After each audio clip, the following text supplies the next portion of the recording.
This conference will now be recorded. So, Ravi, do you have any prior experience with the SAP other integration tools like SAP PO, PI, XI, SAP CPI Neo? Because Yeah, I based, involved. Yeah, XIPI, I involved in that a little hmm, bit. We were doing it, but after that, we heard it's not big market or something. We moved over to Boomi, okay, and we started implementing Boomi. So I know about PI, XIPI. XIPI, how does it work? Okay, fine. And how about SAP CPI Neo? Yeah, no, not much. Not much. I was just going through the documentation, but not. Okay, perfect, no problem. Hi Oscar, how about you? Oh, I already made my introductions, but I am new in SAP BTP. Just the last year started with this. I have some experience with XIPI, right, in order to debugging, troubleshooting there, Okay, but not too much. Okay. okay, it's not just the development experience, you just had a support experience in XIPI. Hmm. Yeah. Okay, perfect, no problem. Hi Renuka, hello. Okay, Renuka, if you're speaking, I can't hear you. Um, if you can hear me, just drop whatever the experience that you have with this SAP BTP integration, because I need this. Based upon that, I can give demo. I mean, should I go technical wise or should I generalize the things? So that's why I'm just asking this, where we stand.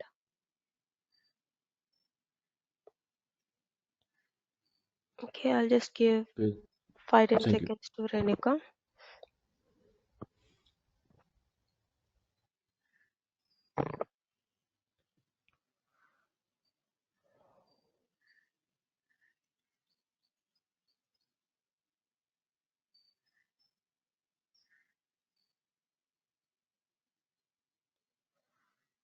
Okay. Maybe she's trying to install Go too, because I had the same problem. If you say Go with the browser, that should be easy and clean. So just want to let Renika know. Okay. It's taking a lot of time if you to install.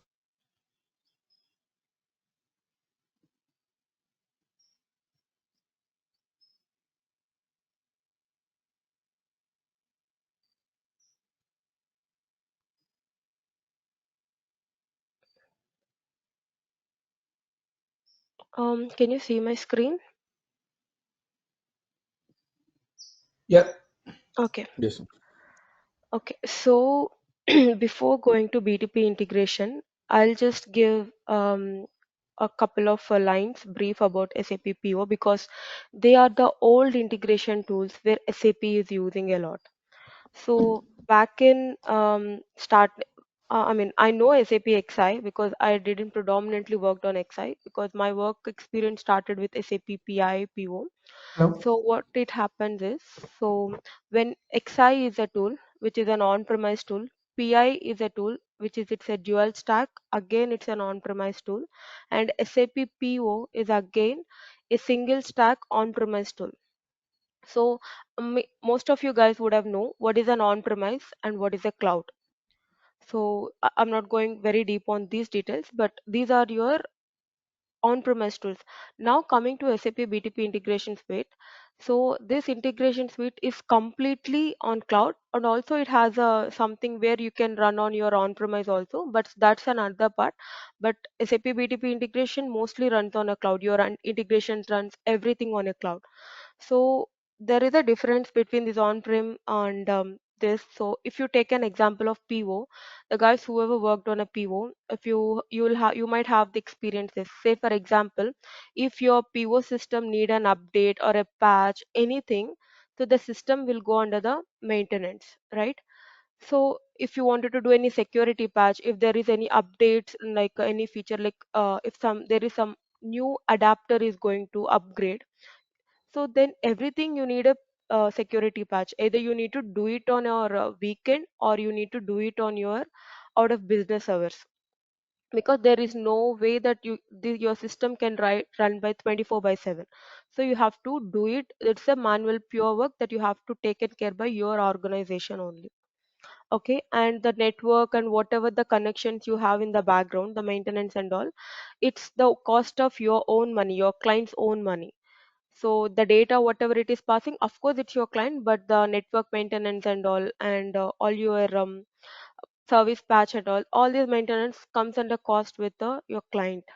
But when it comes to the SAP BTP integration suite, you will have it means the nothing but you will just subscribe to that service, and you will just pass your data, like whatever your business you have, you will just run your business in that.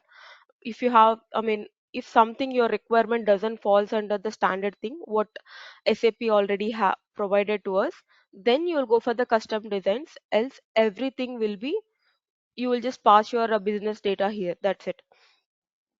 It is like something like maybe you will just subscribe in Netflix, you just watch it how many how homes howsoever you just subscribe it, and you just come out of it, quit, that's it. So there is no additional business cost for you. If you wanted to do any sub upgrades, patches, there is no issue with it because everything is going to handled by SAP itself. Okay, so this is the one thing. Now coming to this SAP BTP integration suite, earlier we used to have a CPI Neo Foundry. Now the currently which we are working is Cloud Foundry. I'm not sure if someone is still working on Neo. So there is a difference between your CPI Neo and your CPI Neo, Cloud Foundry. The basic difference I'll tell you. Now in this diagram, you might seeing there are Microsoft, Google Cloud, AWS, Alibaba Cloud, right? But back in the clients, whoever using this SAP Neo, they can store the data only in the SAP database. They were not allowed to store the data in Microsoft Azure Cloud, AWS, Alibaba Cloud, because now you have the multi cloud here. But back in this, okay, wherever you store, it's only in the SAP Cloud. So it means that the lot of load will be on directly on the SAP Cloud. Like there are many clients will be there, right? Some A, B, C clients. So every client is storing in the same database. Obviously, there would be a performance hit, and there is not a greater security also when it comes to the Neo. So there are the clients who are still in the Neo. Now they are eventually moving to the Cloud Foundry because SAP itself told them. So we are not going to do any security patches, any fix bugs, or any new features. We are not going to release in the Neo environment. It's everything is going to be in the Cloud Foundry. I think next year by the end of the December, the support for the SAP CPI Neo environment is getting closed, and also I think for SAP PO and PI is also getting closed. Not sure if they extend for any kind of clients, but this is the support is going to be end from the SAP side. So coming to okay, I'll take a pause here. Is it okay till now? Hello. Yeah, I think vaguely I can understand. Okay. If you guys don't understand, just give a pause. Just raise your hand or say directly here. I don't understand this. I Mhm. can repeat it again. I'm fine, Okay. thank you. Okay, perfect.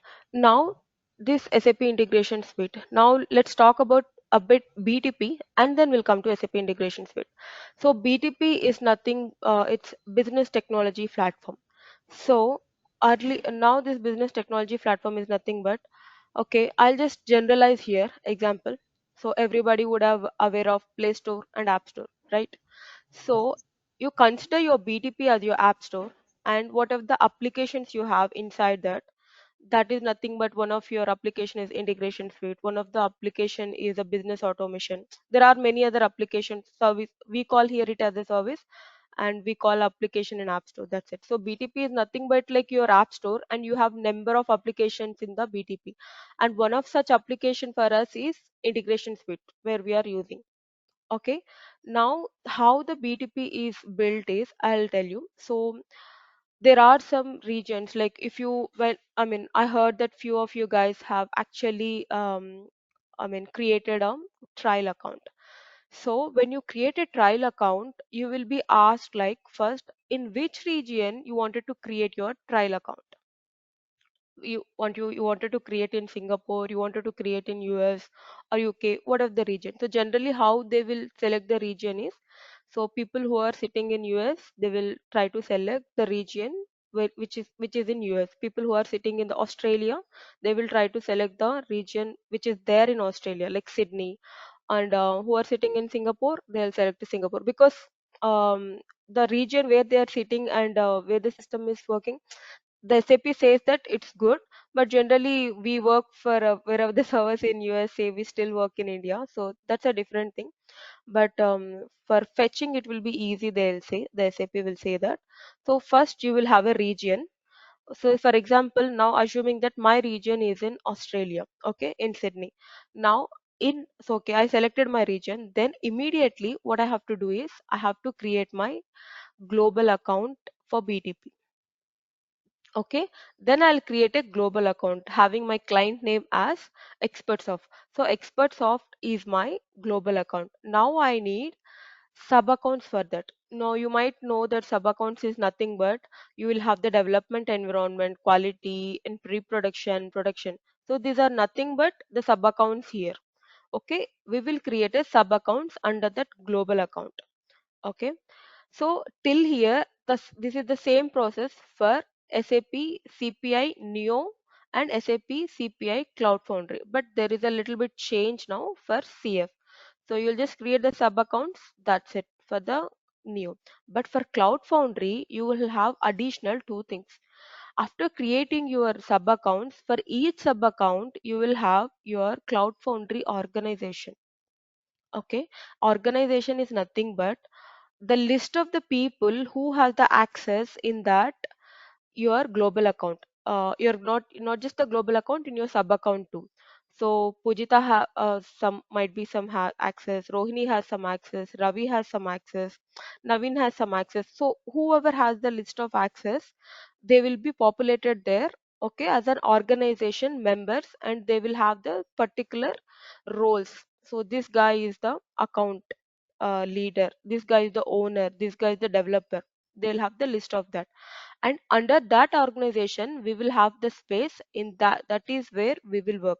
In that space we will work, whether building our integrations or exposing our APIs or running our event driven architectures, whatever it could be. Mostly in that, under that space we will work, whatever the integrations. Okay, okay, so assuming so far it is okay. And now coming back to this is your BTP, and in BTP we mostly use the services SAP Integration Suite.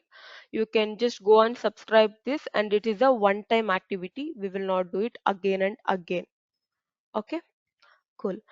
Now coming back to the SAP Integration Suite. Back in couple of years back, we don't have SAP Integration Suite. Okay, it's like SAP CPI, it's separate, and SAP API management is a separate thing, SAP event mesh is a separate thing.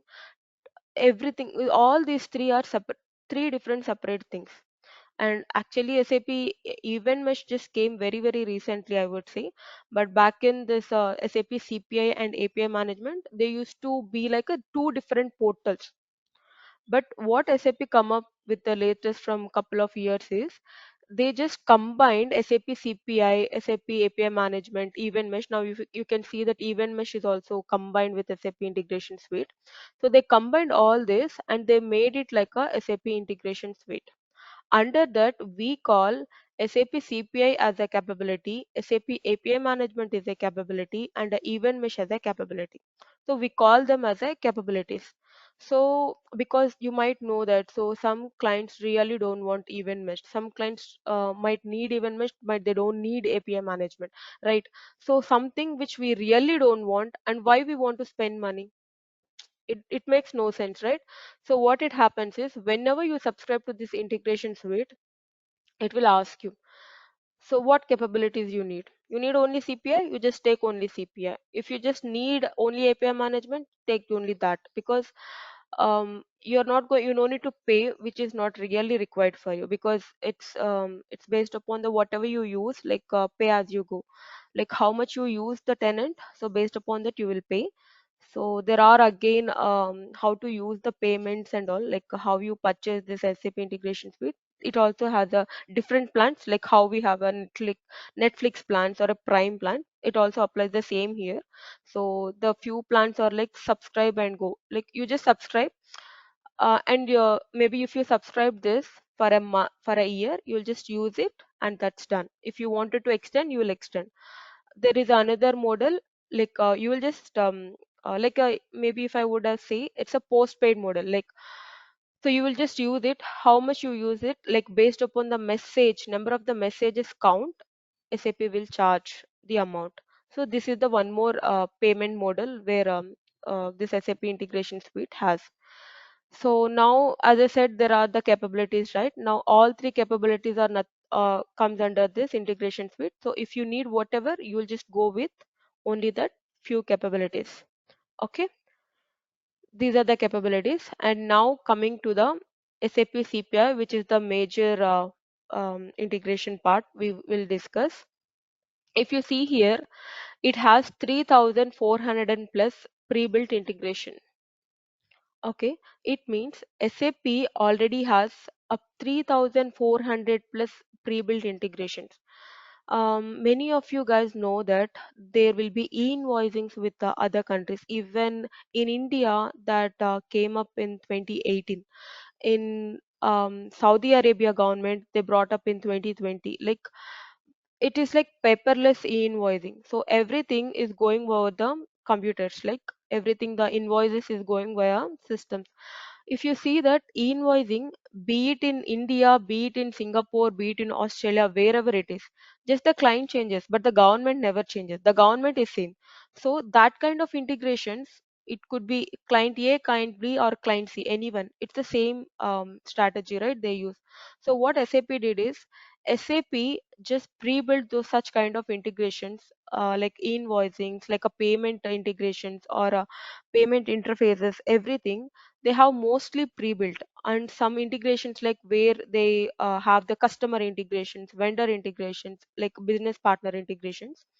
I mean, customer and vendor we together called as a business partners in SAP S4 HANA. So these kind of integrations or your billing documents, everything are like standard integrations. So SAP built everything on its own. It's like now somewhere around 3,400 integrations. So the first rule, if anyone is going to develop in SAP CPI is, okay, you got some requirement from your client. That's well and good. So if you got a requirement like, hey, I need to fetch customer data or a vendor data from S4, SAP S4 HANA or SAP ECC with the help of CPI.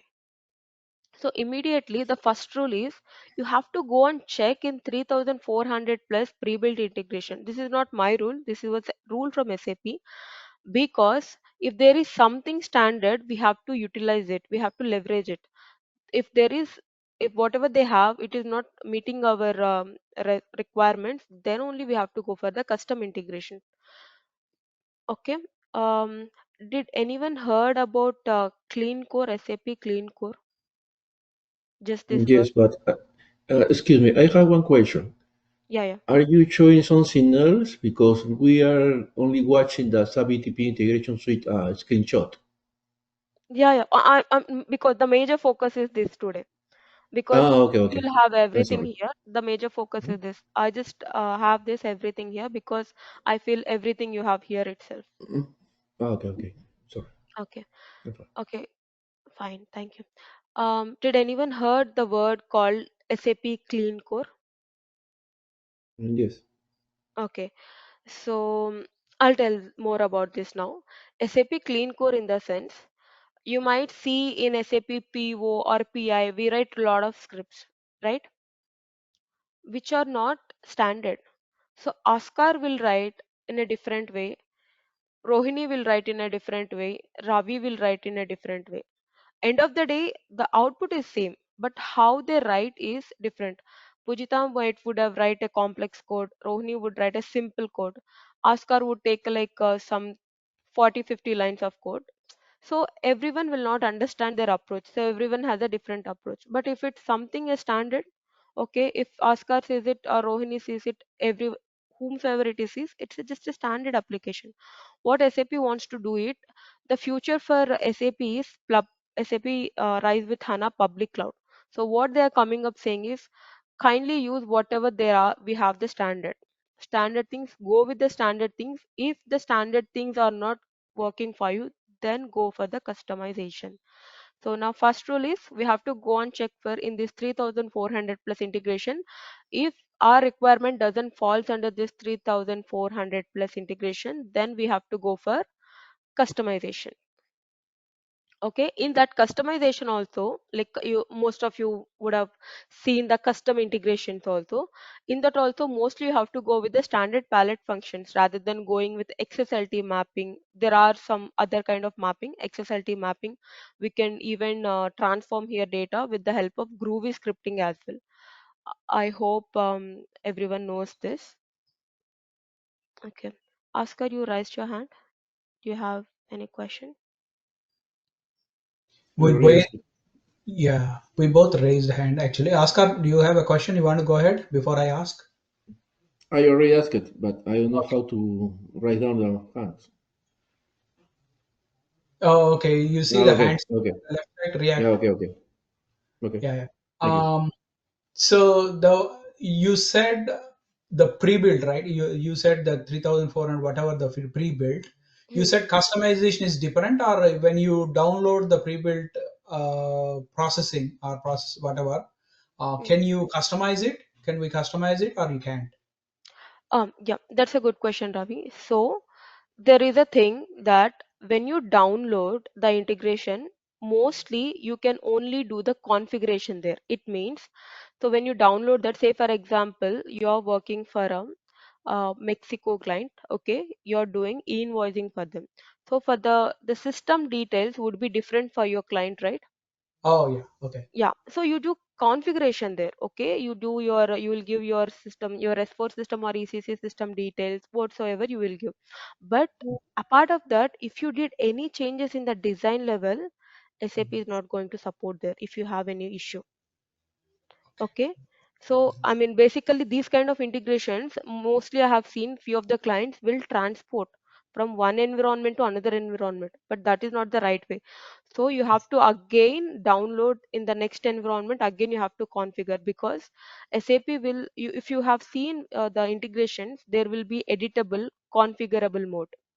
I'll show you in the further sessions. So if it is configurable mode only, that to the standard integration, only then SAP will provide you support. Else SAP will say this is not a standard, or even though it's a standard integration, there are changes happened for this client. We cannot provide the support for the standard. So again, we have to fight back for that. So that's a different story. But this is how we have to deal this. Wow, it is risky, right? When see every environment you keep changing the configurations, and why? Where is the integrity here then? If you, for let's say in development, I configured everything, developed my processing, every end-to-end process, I started testing, and when I move into QA, do you think I need to configure again for QA environment? You'll just configure the obviously, Ravi, say for example your development system will connect with your other say for example Right, I your will understand. be Yeah, yeah, development SAP ECC or S4 HANA. When it comes to test, you'll connect to test, right? Obviously you have to correct. change there. Correct. There So should be an extension or something like that where you don't touch the entire code. All you need to entire change code you is the will not connection. touch. Yeah, Okay. Only configurations you change, right? exactly, exactly. Okay, that's what I mean. Like Yeah. yeah. So there is no, we know it, we will not touch anything in between that design part. We'll just go for the configuration part. We'll just touch that connectivity part. So we will just give the details as per our clients. That's it. It should work. So this is how the pre-built integrations will happen. But if it is a customization, we have to do it with the standard adapters, with the standard palette functions, whichever we have, which is provided by SAP. Okay. And now going to the API management. So in API management also we have the standard APIs. So how many of you guys are aware why we need an API management? It's easy to handle the external, what's that called, URLs, or we can also initiate the transactions through API management. Okay, okay, perfect. Okay, so I'll explain. That's correct, Ravi. I'll explain a little bit more about the API management. So, why we need an API management? That's the biggest question. Okay, suppose there are some incoming data where we need to get from the a third party. Okay, say for example, you might getting a delivery, an outbound delivery that which needs to update in your SAP system. So what it will be is, so the flow will be a third party system, okay, your CPI system and your S4 HANA system. Okay, so I hope everyone is aware of S4 HANA system because I'm speaking a lot about this. That's the ERP system for SAP. So hope everyone is aware of that system where they store all the business data in the S4 HANA system or SAP ECC system. Okay. Now what it happens is in SAP S4, sorry, now coming back to this third party system to your CPI system, even though it's on a cloud, but the data whatever you are doing the transactions, it's end of the day your CPI system. So you might think that, hey, I don't wanted to give my CPI URL directly to third party system, I don't wanted to share my credentials directly to them, but somehow I need to expose my CPI endpoint to third party. From that's where you bring the concept called API management. So what you do is you expose this API manage with the help of your with the help of this API management. What you will do is, so you will create a virtual URL with the help of API management. That's how your API management comes into the picture. So what does really API management do here? So can we not really do this kind of things with the help of CPI? Why we need an API? Of course, you can do it with the help of CPI, but you need to write a custom codes again because there are no standard functions in CPI to do such. You need to write the codes, and that's how you need to do it. But we have a standard tool called API management. So, for example, what kind of security management you can do, what kind of traffic management you can do. I'll just give a couple of examples. So for example, I have a list of APIs, okay, list of IPs that is coming.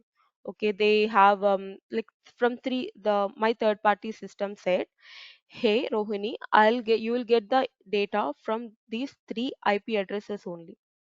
Okay, so they gave 10.00.01.02. So this is one IP address and there are two more IP address. So I can have the rule in API management, you only allow the data into my API management system or further to CPI system only if the data is from particularly or specifically from these three APIs. Okay, rest all you deny it. You can write a policy here. So we will have a standard policies here. We will write, we will provide the what are the APIs has to, what are the IPs has to be allowed, which and rest we can deny the IP. So where what are the IPs request, like say for example, we all use the postman, right?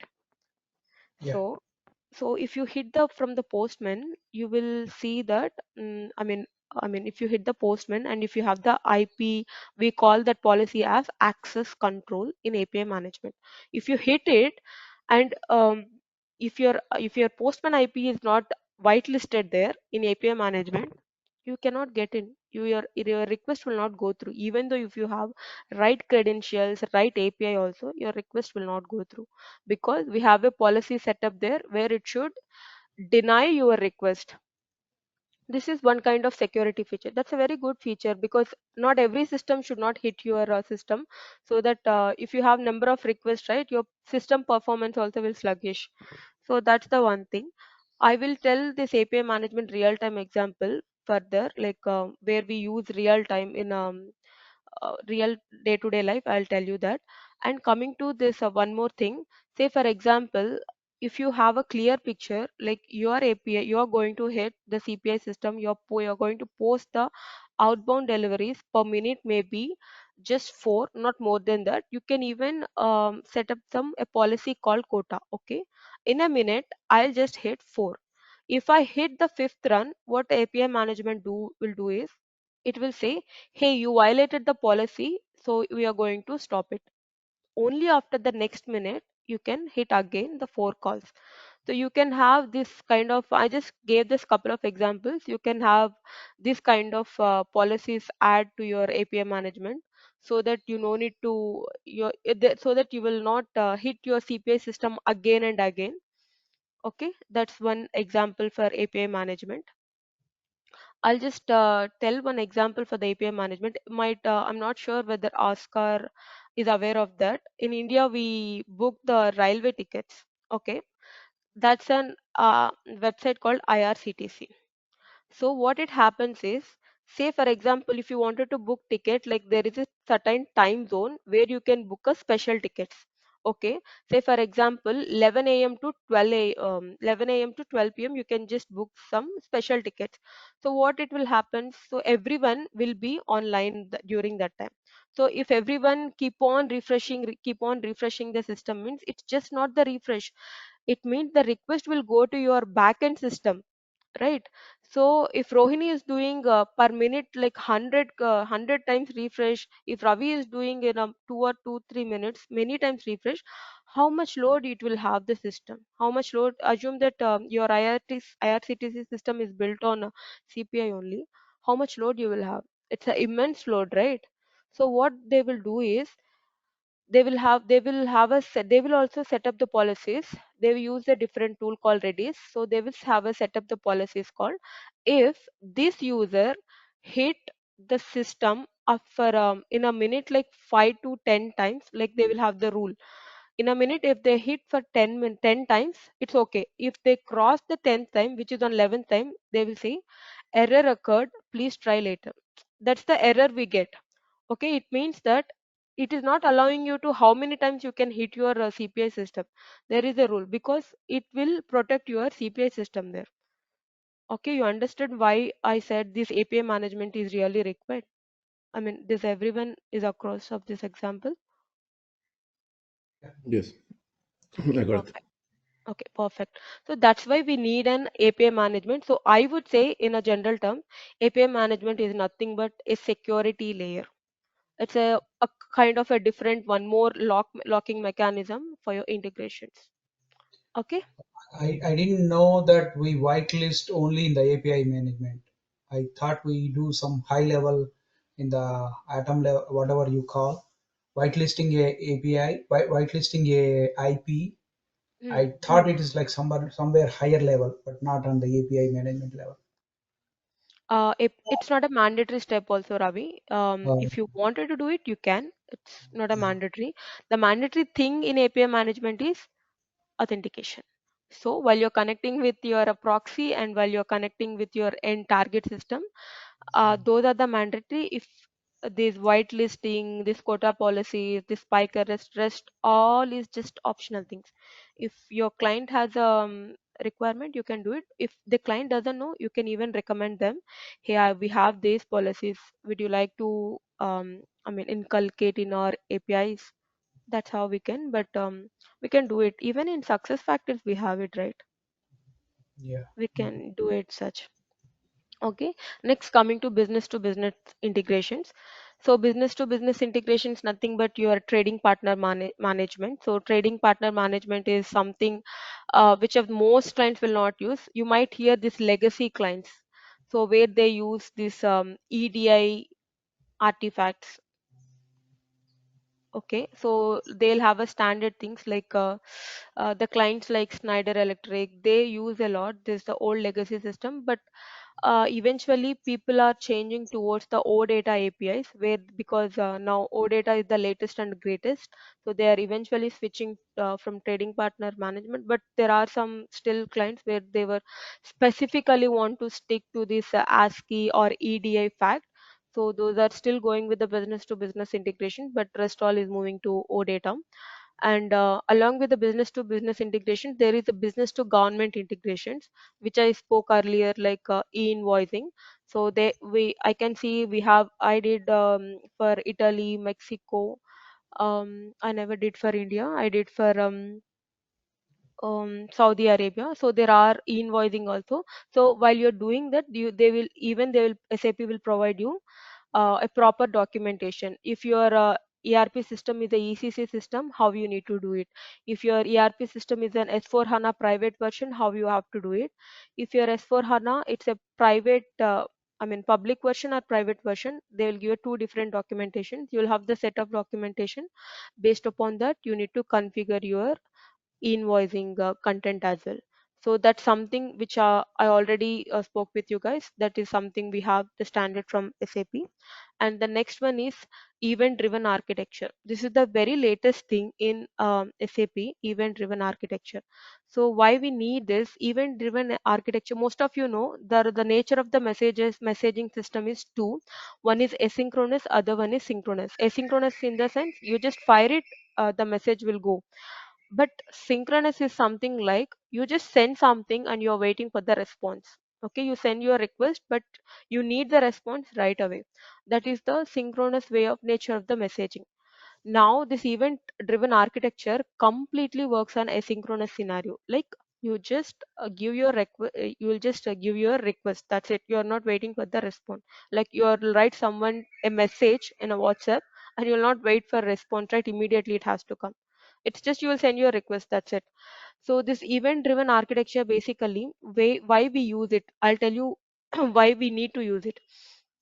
If someone who worked on SAP ERP or SAP ECC system, say for example,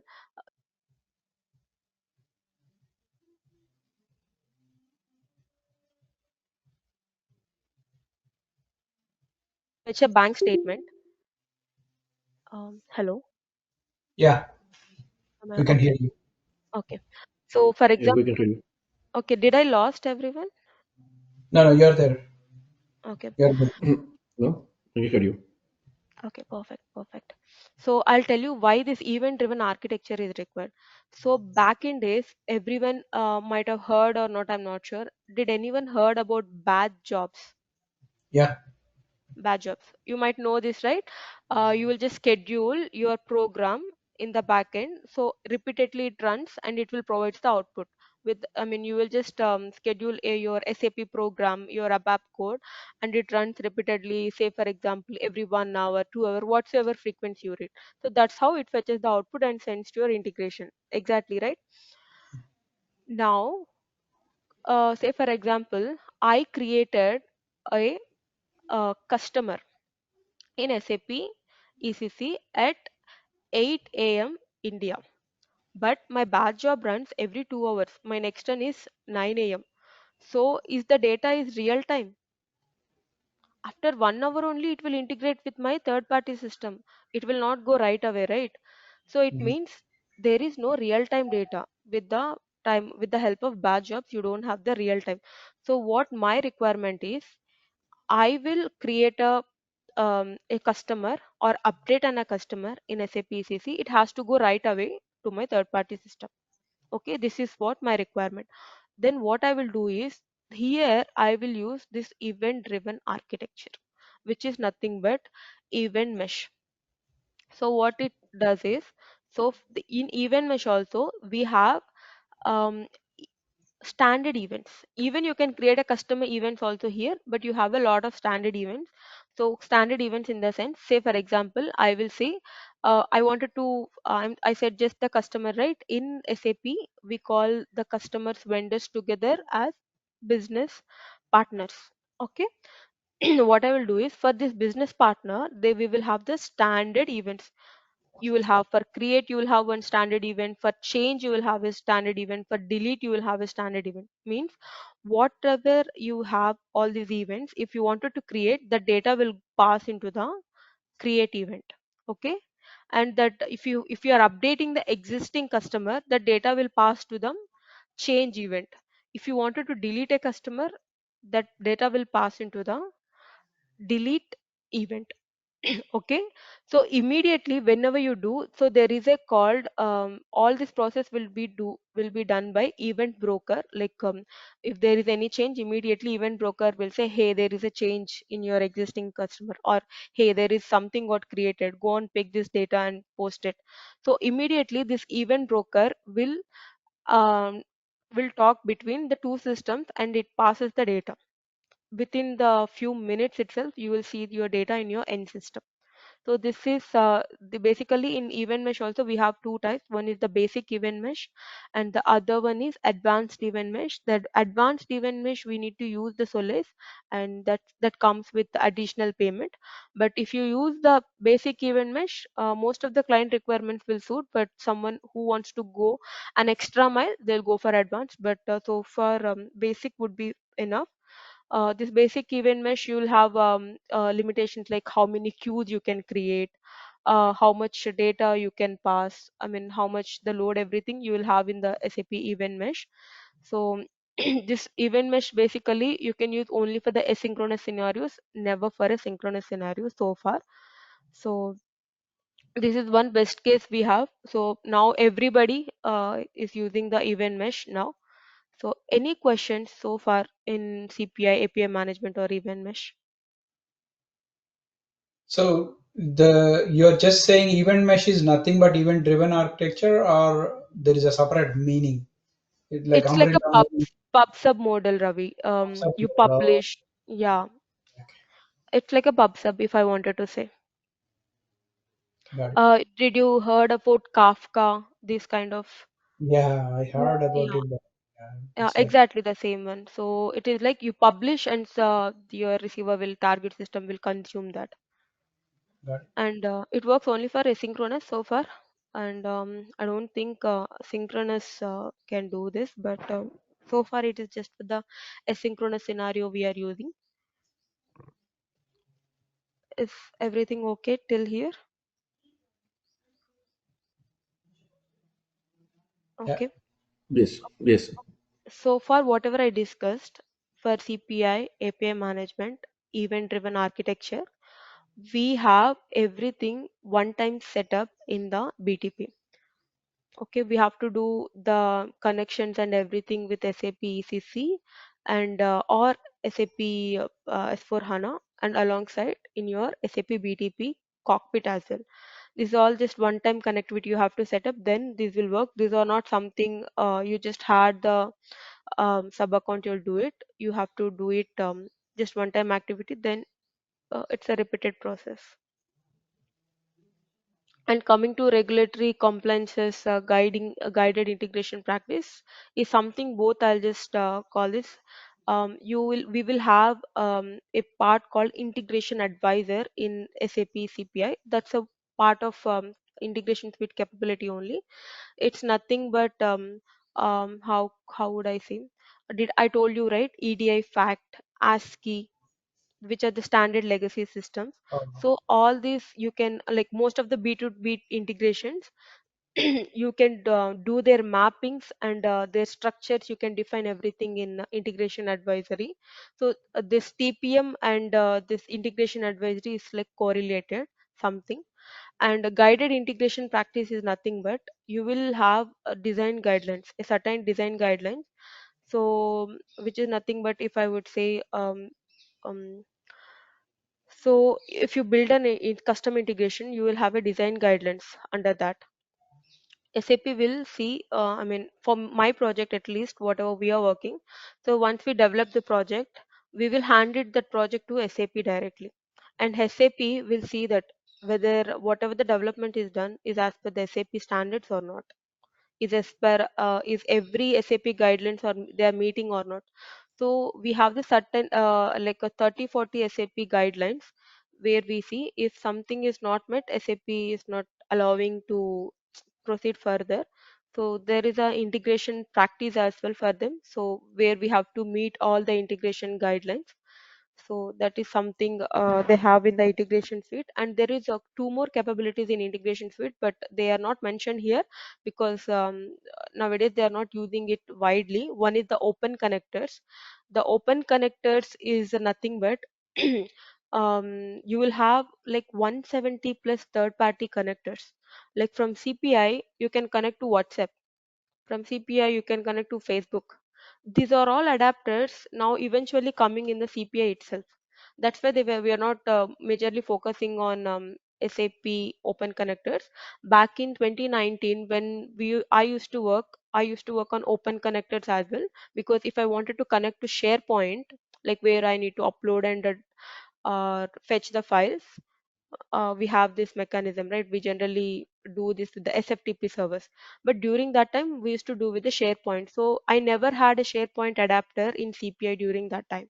Now we have the SharePoint adapter, but during that time, what I have to do is, if I wanted to connect to SharePoint, now see, now if I wanted to give some document to the SharePoint, it's like SAP ECC, CPI, and SharePoint. But before, it is SAP ECC, your CPI system, to you have to connect to your SAP open connectors, and SAP open connectors to you have to connect your SharePoint. So there is again one more system in the middle. Now you have it is in CPI system only. You can directly connect your SharePoint. You no need to connect. So that's how eventually people started using this open connectors very less. So I don't think majority people is still using, because everything is coming in the CPI only time to time. So that's how open connectors is no more a game changer now. We just have 4 more minutes. If anyone has any questions or any feedback, feel free I to. have a question. Sorry, maybe it's like kind of basic. When you say CPI, how different is that we say on a BTP? So BTP comes under CPI, or we call the third party API connection or endpoint URLs called CPI? No, no, no. Endpoint URLs, so those are different. So Uh-huh. CPI, BTP, under BTP, CPI comes. CPI Oh, is the middleware tool, right? So, so what it example, CPI uses some URLs to expose, or someone can expose. You said that you worked on PO, right? There okay. are sometimes with the help of SOAP adapters, we even can give our URLs to third party, right? Uh-huh. Similarly, there is a one mechanism in CPI that's called HTTPS mechanism. So when you build with the help of HTTPS, you will CPI will generate an URL for you. Uh-huh. Okay, that URL directly we can expose. That's what I'm speaking. I said instead of exposing CPI, I used to speak this word, right? Instead of exposing CPI, so that URL, what you will do is you will give it to API management, and API management URL will be exposed by third party. Okay, this is how it works. So instead directly exposing CPI URL. So that's the only scenario where we can expose CPI URL. But rest all, it's the connections with the other systems. Okay. Askar, Renuka.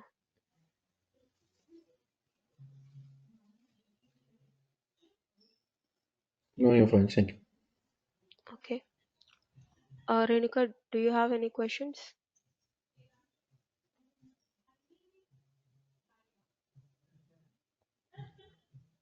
Okay.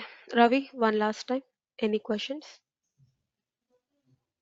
Um, yeah, so we have hands-on, like hands-on, right? We are going to do for everything. We are going to do all the connections, everything, right? Hands-on. In SAP, I can show the hands-on CPI, because if I wanted to connect to SAP ECC system, that's something I don't have in my hands, because SAP We'll ECC. provide that. S4HANA system will Yeah, provide yeah, that. yeah. Okay, Okay. Oh, okay. okay, then it's perfect.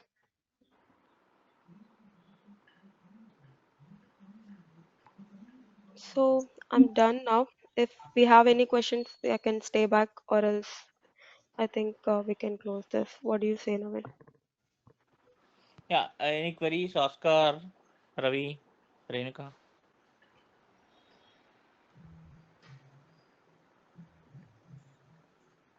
Not from my side. Okay, then. Okay. I'm So just closing the one meeting. question actually. Yeah. Sorry, Yeah. Go one ahead. quick, Go ahead. very Yeah. quick Yeah. Yeah, question. go ahead. I'm just saying out of my enthusiasm. You see, when there is a requirement for SAP BTP integration, people also add Fiori app or something and UI5. But how come somebody learn all these things actually? When you say BTP integration, it's like a whole big thing, right? That we can learn. But Hmm. why requirement they say theory also included? So it's not easy, or it's not. Theory is like more like a web developers, right? For the development Correct. uh, people. Right? People will It's for ask. so integration for us, like, right? Yeah, no, no, it's nowhere included with so I do also see recently. So if you put like you are an SAP BTP consultant, so Hmm. people are thinking like SAP BTP consult many are came me, hey, we have a opening for SAP BTP cap wrap theory. Would you like to interest to join? I said, I don't know these skills, but you said SAP BTP consultant. So I am SAP BTP integration consultant, not the cap wrap. So these are all not required. If you are an integration consultant, your majority focus should be on SAP integration suite. Right. If you know additional, that's well and good, but Fiori Right. doesn't falls under integration suite. Got it. Yeah. Yes, but your requirements today ask for everything, right? You have to know SAP BTP, integration, RAP, CAP, HANA, Hmm. Visual Studio, Visual Code. So this is a very complex requirement for in order to get a job now. So in order Yeah. to Yeah. get a certification for BTP, we can join specific, right? But the requirements now are open. This is the problem currently for people get researching jobs. Yeah. Mhm. But at least in India, I'm seeing just for the integration suite, they are not expecting to have a cap wrap and Fiori as well. But Rohini, when you say it's like six Mm. years, I'm kind of surprised. Already 6 years, the BTP is already in the market. Before Yeah, it, that, right? because I started in 2019 only. We started this. I started working in from CPI Neo. I was that old. Oh, wow. Yeah, we are too late in the game, maybe. Yeah. See now, whoever I see many applications day to day for the interviews. Unfortunately, I reject many because many profiles, but whomsoever it is coming, it's very new. And if I took them, it will be a problem for them only. So BTP is Okay. something is very new, and I have seen in the market few candidates are very good, very less candidates. So that's Okay. one more So we thing are on the which, right track then. Okay. yeah, Thank you. That's all I have. Thank you. Thank you so much. thanks all. Thank you. Thanks, Rohini. Yeah. Thanks, everyone. Thank, Yeah. We are going to continue tomorrow. Yeah, Oscar. Yeah. I'll communicate offline and we'll try to. Okay. Yeah. Sure. Okay. Thank you. Thank you, Yeah. Naveen. Thank Thank you, Thank you so Rohini. much. thank you. Bye. Bye bye. Bye. This conference will now be recorded.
Before Ravi and Oscar joins Rohini, let's have Balaji and Bala's introduction. Okay. Okay. Yeah, Uh, Balaji, I request you to please, you can go with your introduction. Rohini is your trainer.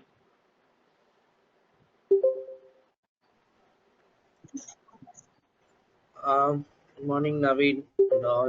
Yeah, good one. Yeah. Yeah, uh, my side, working on 1.5 years of PAPO. Last 2 3 months, I'm learning in CPI in Savik technology. Working on Okay. only PAPO Max ka supports and support project only, Naveen. That's all.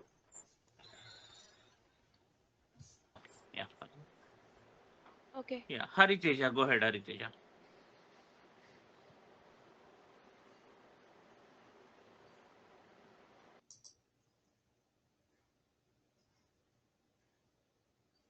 Yeah, hello. My Hari. voice is audible. Yeah, yeah. Now we can hear you. Yeah, hi Naveen. Hi team. Yeah, my name is Hariteja. So I'm working as a PAPO and CPA consultant in Savik Technologies from past 2 years. So yeah, present I'm working one implementation project from in CPA. So yeah, mm,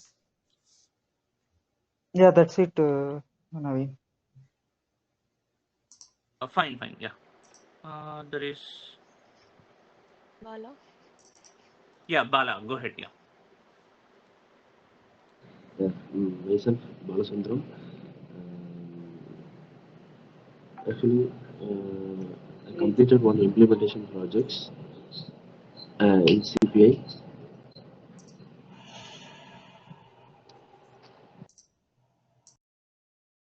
Know only the basics in CPI. That's all.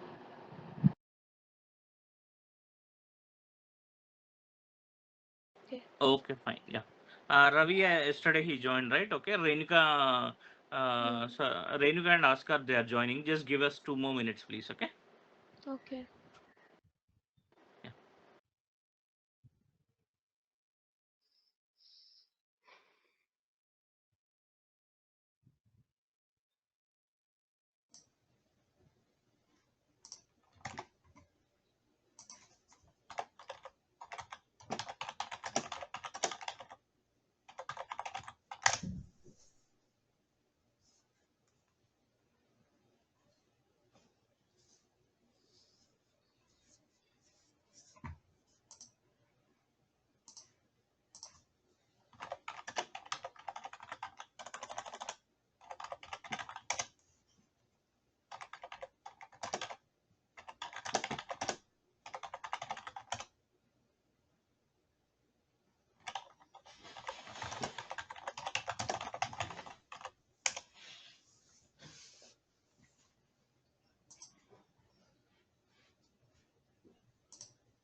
Hello?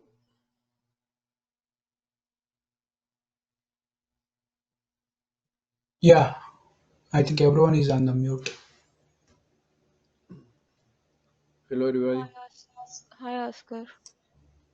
Hello, Rohini. Hello. Yeah, Rohini, you can start. I'm just waiting for Renuka, but you can start, okay? Okay.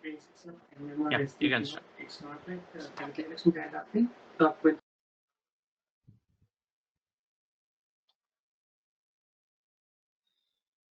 Okay, 1 second, guys. Let me share my screen.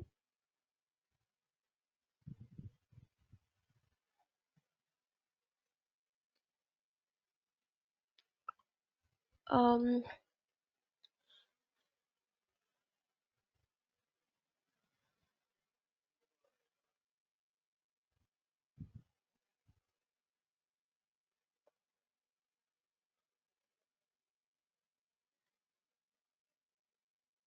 is my screen visible? Not yet. No. Not yet. Okay.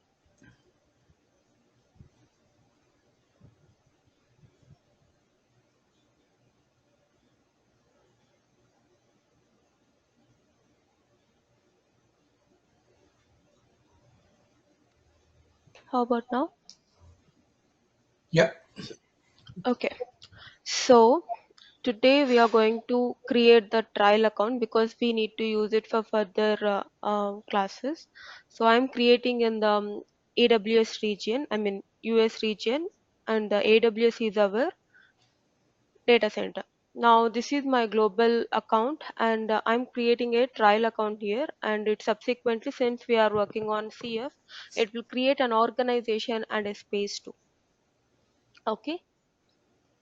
How many you guys have you worked on a CF, or I mean, is there someone who is still working on Neo? Mm, Balaji, Bala, no. Hariteja. No, yeah, Neo, yeah, we know, but not much. Presently, we are working CF only. Mm-hmm. But uh, if if it is possible, can you please explore that Neo also? Any possibilities there? Yeah, I'll just simply brief out you in just 1 2 minutes. So, like you have in CF, like you have here US East VA AWS, right? Whereas if you work Mm, on Neo, you will have just the SAP data center, not just if it is a cloud foundry, you will have the AWS, Google, you will have the Azure, Alibaba. So different kind, you will have a multi-cloud. You can use whatever as per your need. Okay, okay, but when it comes to the Neo, you have to use only the SAP provided data center.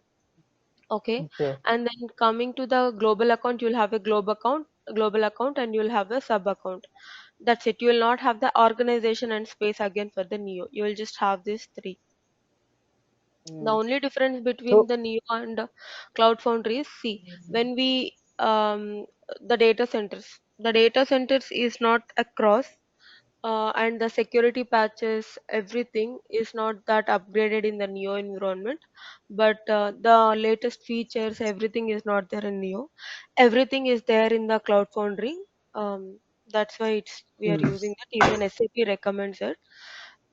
Next year, I think by the December, both SAP PO and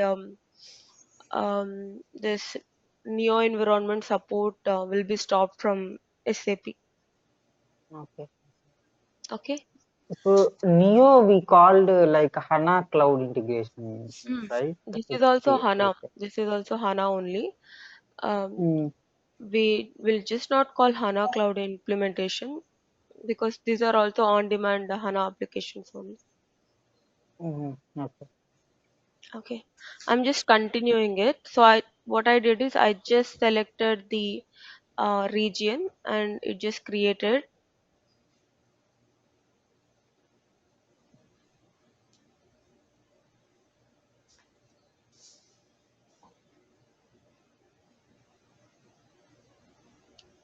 Now, if you see here,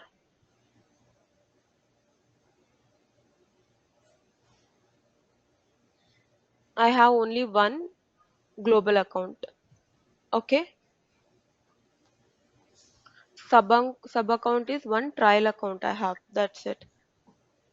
So the trial account in the region, it's a multi-environment. It's a Amazon Web Service, which is in the US East region. Okay, I'll just click on this trial account. Before that, I'll show one more thing. I'll go to my global account only.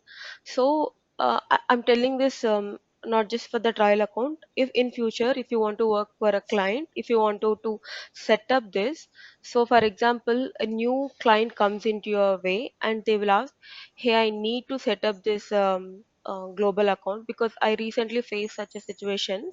So they have, I mean, some clients will have two tenants, like just the development and production, or they'll use the only one tenant for the development and testing, and they will use another tenant from the production. And some guys will have three tier environment, some guys will have four tier environment. Whoever has the five tier environment, that is a really different story, but some very rare cases they'll have five tier environment also. But here, you have to see here, if you see here entity assignments, if you come to your global account and if you see here entity assignments, and the service entity assignments is blank. Now you go to your service assignments. If you see here,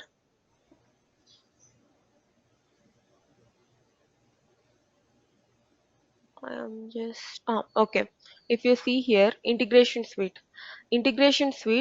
So the name of service is integration suite, and the service technical name is integration suite trial, and the plan is what plan we are under using, trial. So in generally for client, you will have standard plans. You will have, I mean, some clients who are very focused on success factors, they will have success factors editions.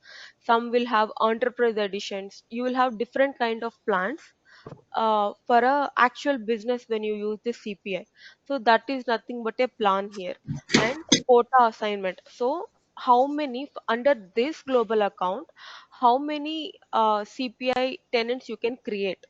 For us here, since we are in trial one, if someone comes with they you see someone will have two here, and they will ask you, I need development test production, can we create it three tenants? No. If we need it, we need to go back to SAP and we need to ask them to increase, and the payment also will be additionally increased. But we need to check here how many tenants we can create. Okay, it's not just for the integration suite. Whatever it comes, whatever the service you have to create, we have to check the quota assignments from your entitlements from your global account in the service center assignments. Okay, is it clear? Yeah, it's clear. Okay. Okay, now I'm clicking on trial account.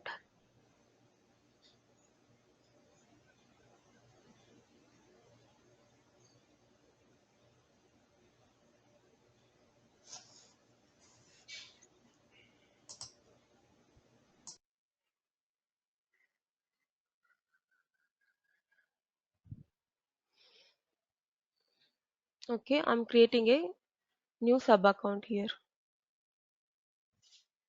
Oh, I don't think I need a sub account. It's already a sub account. Sorry, I don't need a sub account.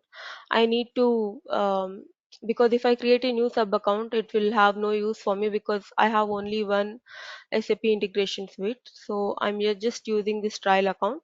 If you can see this, this is the subdomain. This is the tenant ID. Okay, your tenant ID and your sub account ID will be the same. Okay, are you using this for production? No. So when you created, when you modified everything, you can see here, and this provider, your region, what kind of environment, you will see everything here. Okay, and you can see the entitlements also. Whatever I showed in the global account, you can even see here as well. Whatever entitlements you have for this sub account specifically. Okay, now we will go to services here. Okay, we'll go to services. We will go to service marketplace. like where this is the place where you will find all kinds of services. Okay, my service type is I'll just integration. Okay, my service type is integration. What I'll do is I'll go to integration suite. Where is this? Is it hanged? One second, looks like it hanged.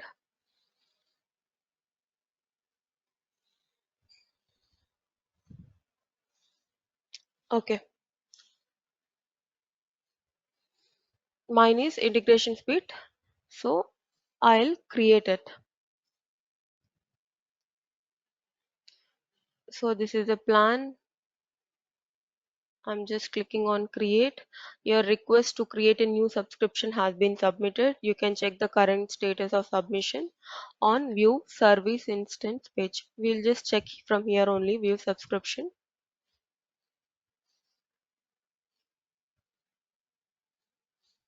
Okay, so this is your integration suite. Okay, now what we have to do is, so now we created a integration suite. Okay, but we wanted to access this. In order to access this, we need to have the roles and responsibility, roles and permissions also, right? So we'll go to security, we'll go to users,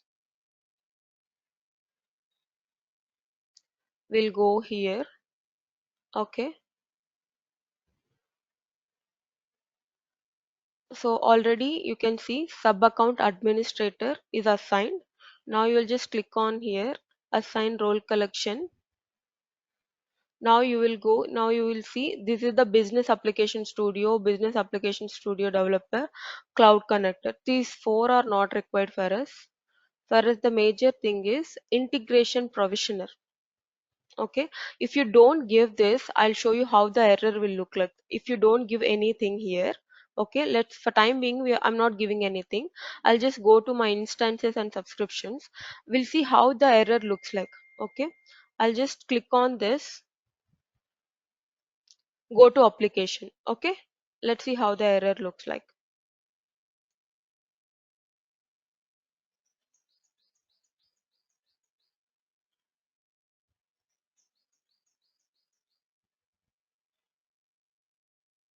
Can you see anything here?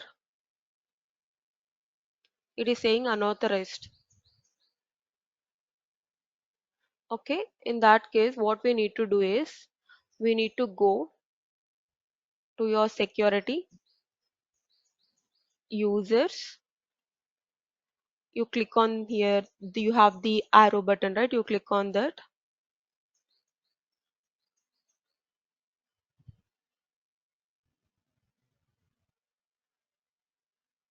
assign role collection, integration provisioner, you should give sub account service administrator, sub account viewer. You should give all these three and assign the role collection. One second.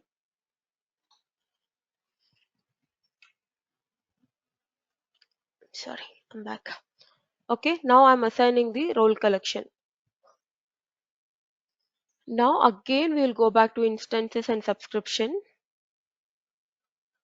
and again let's go to the integration suite application. We'll see will now it will work. No, it will not work. Why? Because we need to completely move, we need to sign out from this and we need to log in again. Okay, one second, I'll just stop my sharing.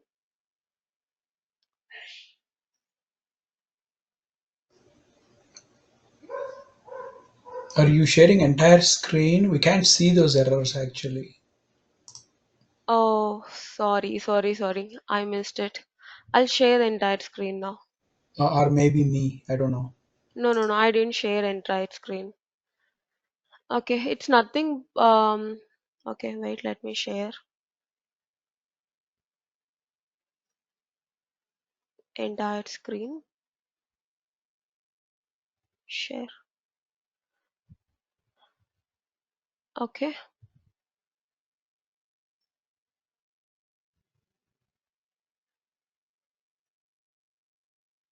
Okay, now again I'll log in. Why? Because after you set up this connection and everything, your roles and everything, you have to completely sign out and you have to log in again.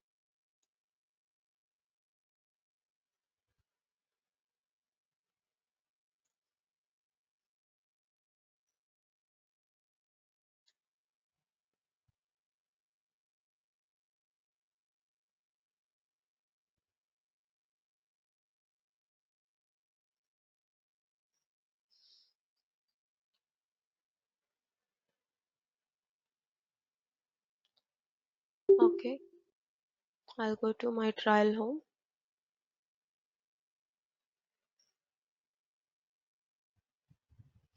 Go to your trial account.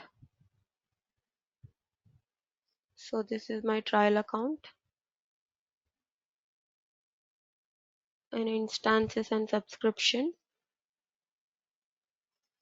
your integration suite. Okay, this is what I'm speaking about, unauthorized. Okay, it's coming in such a way. I think I have added role collections.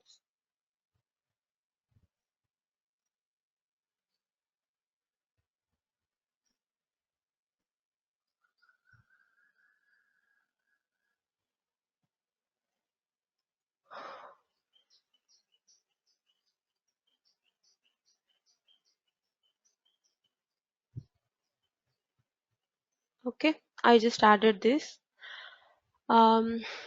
After adding again, you need to log out and log in, else it will not reflect here.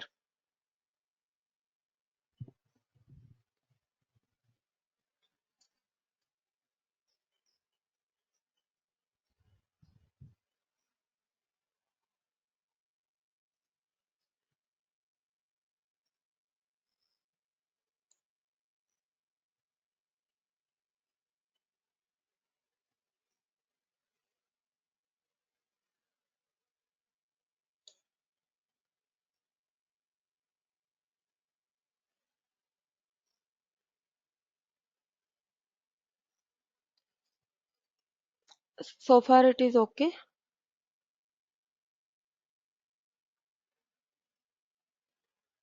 Yeah. Okay. So every, not just this time, every time if you assign some roles and you think it is not reflecting, you have to sign out from the pages and you have to close the browser and you have to try it again. Okay.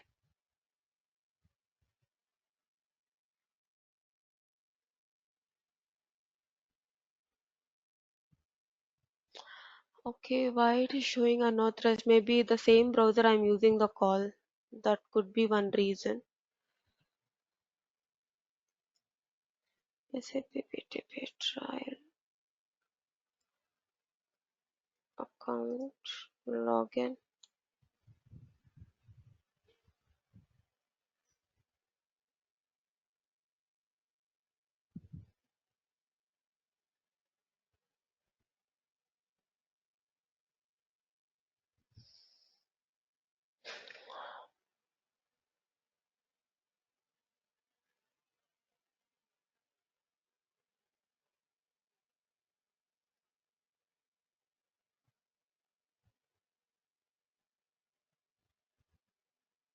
How many of you created this trial account earlier? I did. Okay, it worked. Mhm. Yeah, Yes, I did also. Okay. sometimes we can clear that cookies that is not that time also we are able to get. Yes, there is a recent issue Mm. even many are facing with the trial accounts.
Okay.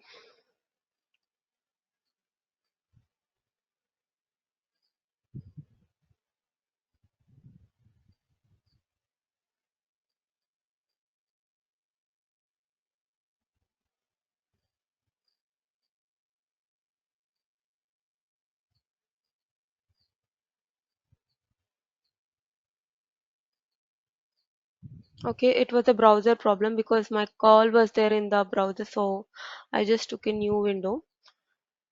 So this is how you will get your integration suite. Now you just see, you just have home and it is saying SAP integration suite.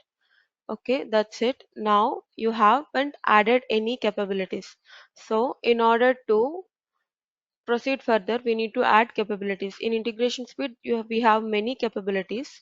For time being, we will add CPI capability. So this is build integration scenarios. Okay, this is your CPI capability. This is for API management. Okay, this is for your integration advisor. This is for your trading partner management. And this is for access data, for especially for OData. This is for open connectors, extend non-SAP connectivity, and this is for someone who wants to what to say um, who wants to assess their iFlows and who wants to migrate from PO to CPI or NEO to anything. So these are the migration tools they have. Okay, for time being, I'm just checking up with the SAP CPI and I'll give next.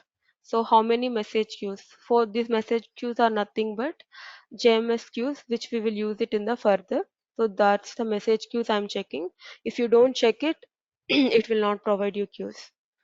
Okay, activate and activate.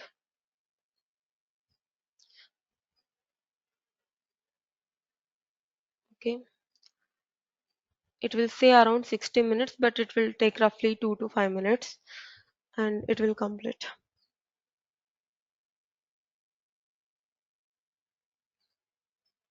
In capabilities in trial account, um, how many have you faced such situations where you have this authorization issue and all?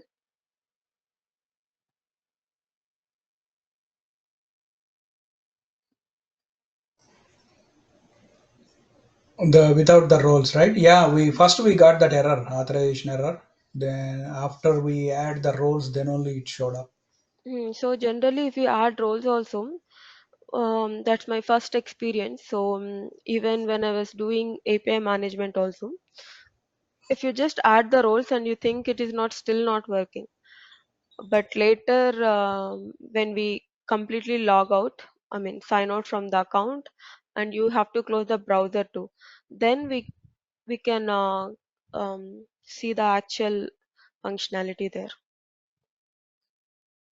So now my issue is also in this tab I have still this calls, hence I couldn't able to log out from I mean I couldn't able to close whole browser, so that's why maybe it didn't even popped up.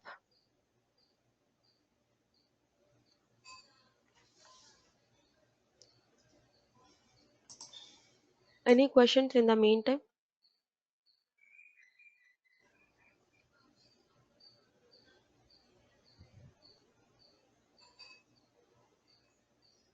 So when it says checkbox for the queues, we can Hmm. use third-party queues. Does it mean? It's not third party queues, Ravi. It's a message queues. In SAP CPI, you have a concept called JMS queues. So it means where you can use that queues for retry. Say, for example, your message is not processing due to a timeout issue or anything, your third party system is down or something. Your CPI message, whatever you have, the message that came into the CPI, you can store it in the JMS queue. And you can later you can retry once your system is back.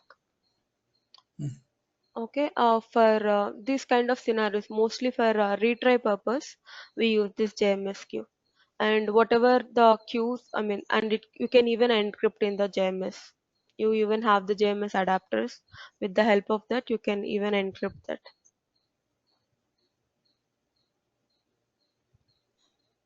These are for data persistency, right? They store the data.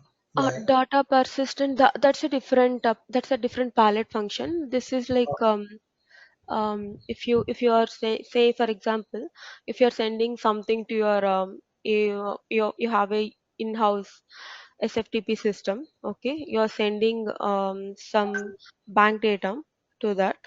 Say for example, your SFTP system is down for certain reasons, and what it happens is in CPI you don't have retry mechanism like the way you have in the SAP PO, right? So since you don't have, and if you don't store somewhere, it means again your sender has to be push it again. Assume that your sender is a bank, okay? That guy again has to push it. So it's a rework. So rather than going and asking your source side, you better store it in CPI for some time and you push it whenever your system is up.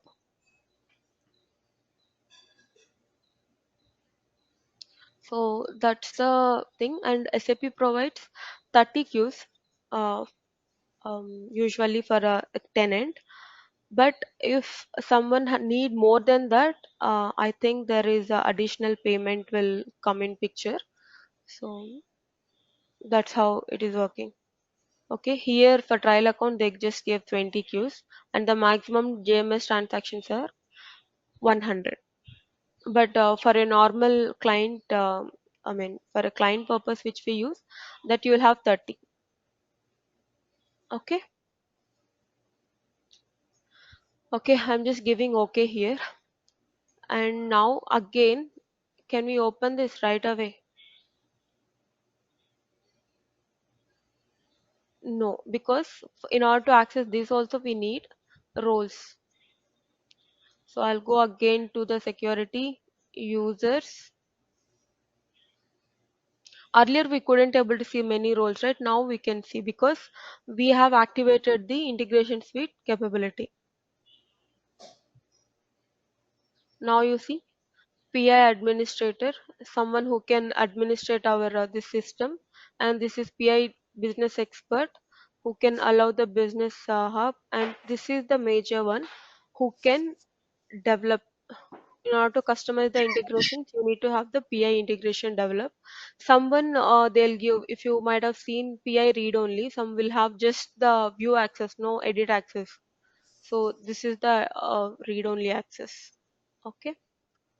And I have added it again. I have to do sign out. This is a mandatory step, unfortunately, or else the changes will not reflect.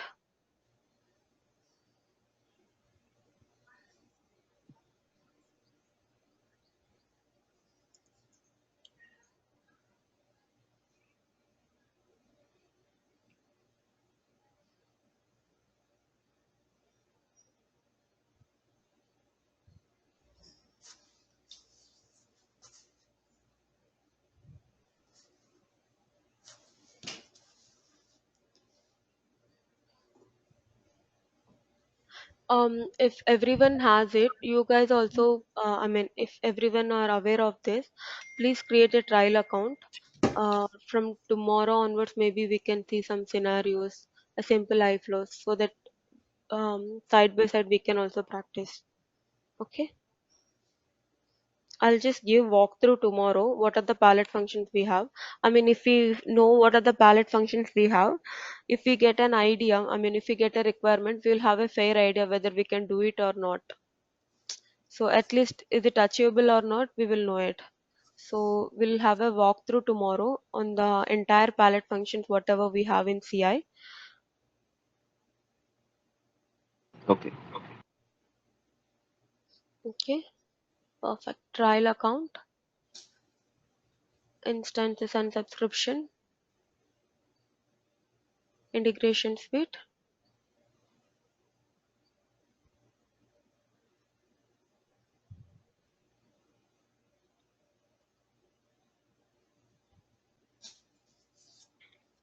Okay, now you can see, right? Discover, design, monitor, inspect, and settings. So after giving this, okay, now this is nothing but your discover page where you will see the standard integrations. Ravi, this is what we are speaking about yesterday. So these are the standard integrations. You will see the success factors employee central. So everybody is using employee central now. So this is a success factor. You will see most of success factor integrations, most of SAP Rise with HANA integrations and e-invoicings. You will see. So all these kinds of this kind of electronic invoicing for different countries you will see. So these are all the standard integration content which we can reuse. So mostly which I reused is the success factors like organizational data, time, and employee central, and electronic invoicing for the Italy. So if you want to utilize in the sense, say for example, if you click on here on this specifically, so if you will see here mode editable. You can just copy this and it will come to your design flow. Okay, how you have to do this, the process and all, you can see here. As Italy invoicing setup, SAP integration suite, SAP HANA Cloud. If your ERP system is SAP S4 HANA Cloud, you need to use this document. The type is file. If you can see here, you can just download this. Okay. If your ERP system is SAP S4 HANA, and is it just SAP S4 HANA, which is a private version, you can use this. Okay, and this is if your CPI system is cloud, and if your ERP system is S4 HANA cloud. If your CPI system is cloud foundry, and if your SAP system is private S4 HANA or ECC system also, that's fine. You can use this. But if your system is Neo, if your CPI system is Neo, you have to use this. And if it is a private version, and if it is a cloud version of your ERP system, you have to use this. Okay, so this is how you will have a different set of files as per your ERP system, as per your CPI system. Okay, that's how it goes. And if the you can see also the change log document. So what are the recent functionalities they have added, everything you can see here in the file. So based upon that you can configure the entire flow. This is just an example. Yesterday I spoke about this, so hence I'm saying this again. So based upon your systems, you can in Discover only you will have what kind of document and what kind of system you have to do. Based upon that, you can pick a document and you can do it. And design, where we design our custom integrations as per the requirements, whatever we get, we design everything here. Okay, and this is our monitoring page.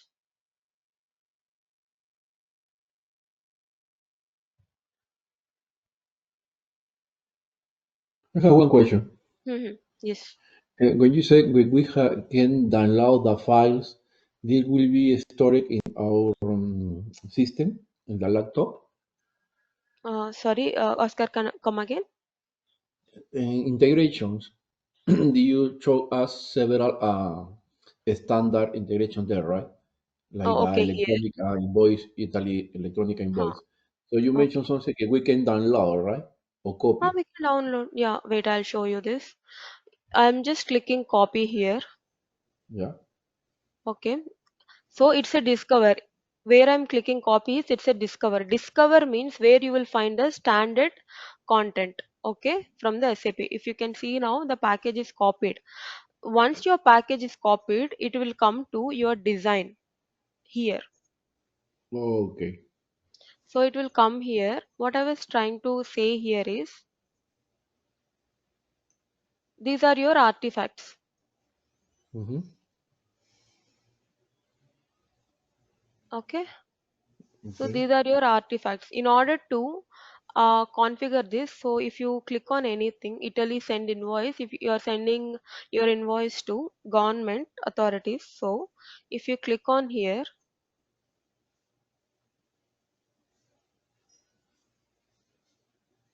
you will have an option called configure. Okay. So in configure, you will just set up the your system details. Mm-hmm. That's it. Whatever, your client will have a different details, and my client will have a different details. Like say, for Mm-hmm. example, you're working for a client A, and I'm working for a client B in USA. in Mm-hmm. Italy. Okay, you're working for a client A, I'm working for a client B. So end of the day, for you to submit invoices, for me to submit invoices, it's the same government. We have to submit for the same government. But your system details will be different, my system details will be different. Only those Yes. we will set up here. And how we wanted to set up and all, the document is already provided by SAP here. If you can see here, so if your CPI system, yesterday we spoke, right? We have a two different types of CPI system. Mm-hmm. One is the old one, Neo. So this is the Neo environment. If your CPI system is Neo, and if your ERP system is on cloud, I mean your S4 HANA ERP system is on cloud, you have to go for this. Okay, if your CPI system is Cloud Foundry, it's on Cloud Foundry runtime, and you are on cloud. ERP system is on cloud, you'll go for this. I mean, you'll just download here the document. Okay. And again, your ERP system is private version and you are on Cloud Foundry, you will download this. Okay, now I'll show you how the document looks like. So it speaks about more, see, Okay. connectivity steps. It speaks more about the connectivity steps. Okay, go to How you use it. wanted to how you wanted to connect, where you wanted to go, and from where you have to give the client certificates. All the steps it will clearly tell you where how you wanted to do, I mean how you wanted to configure this entire artifact. So based upon Okay. your systems, you have to download that kind of document here. Wonderful. Okay, this is for standard content, but if you wanted to do something, I mean, what to say, if you wanted to create something by your own, Custom? I mean, yeah, you have to create your own package here, and you need to design the iflows that we will see in the further sessions. Okay, perfect. Wonderful. Thank you. Yeah, thank you. And this is the monitoring page where you will see your whatever you will see in the manage integration content. Here you will see what are the iflows that you are designed. I mean, design in the sense, okay, Pujita, now you just copied Italy, but you are not seeing here. Okay, because we are not seeing here because it's not deployed. If we deployed it, we will see a count one. Okay, in all we will see count one. If it is in a perfect condition, you will see it as a one here. If it is not, you will under. If it is an error, you will see under error as a one. So whatever we run integrations, when the messages passes, right, we will see all the message counts here, whether it is a failed, retry, completed, escalated, abandoned, whatever it could be, we will see everything there. Okay, we have a separate session for to explain only the monitoring page, its statuses, how it will behave, everything. I'll take up that in that session. I'll explain each and every processing step, like a processing, when you will see the processing completed, when you will see the escalated, discarded, abandoned. You have a different types of message statuses in SAP, like somewhere around 7 8. See, failed, retry, completed, processing, escalating, escalated, cancelled, discarded, abandoned is something everyone will see little rare, but now everyone is seeing discarded also. We will speak more about this when we will see all this. Okay, and coming to your settings,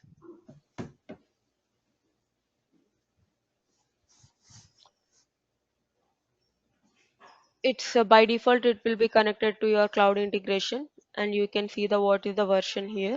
And if you have a transport management system, you can, or else you can go and edit if someone wants to set up this.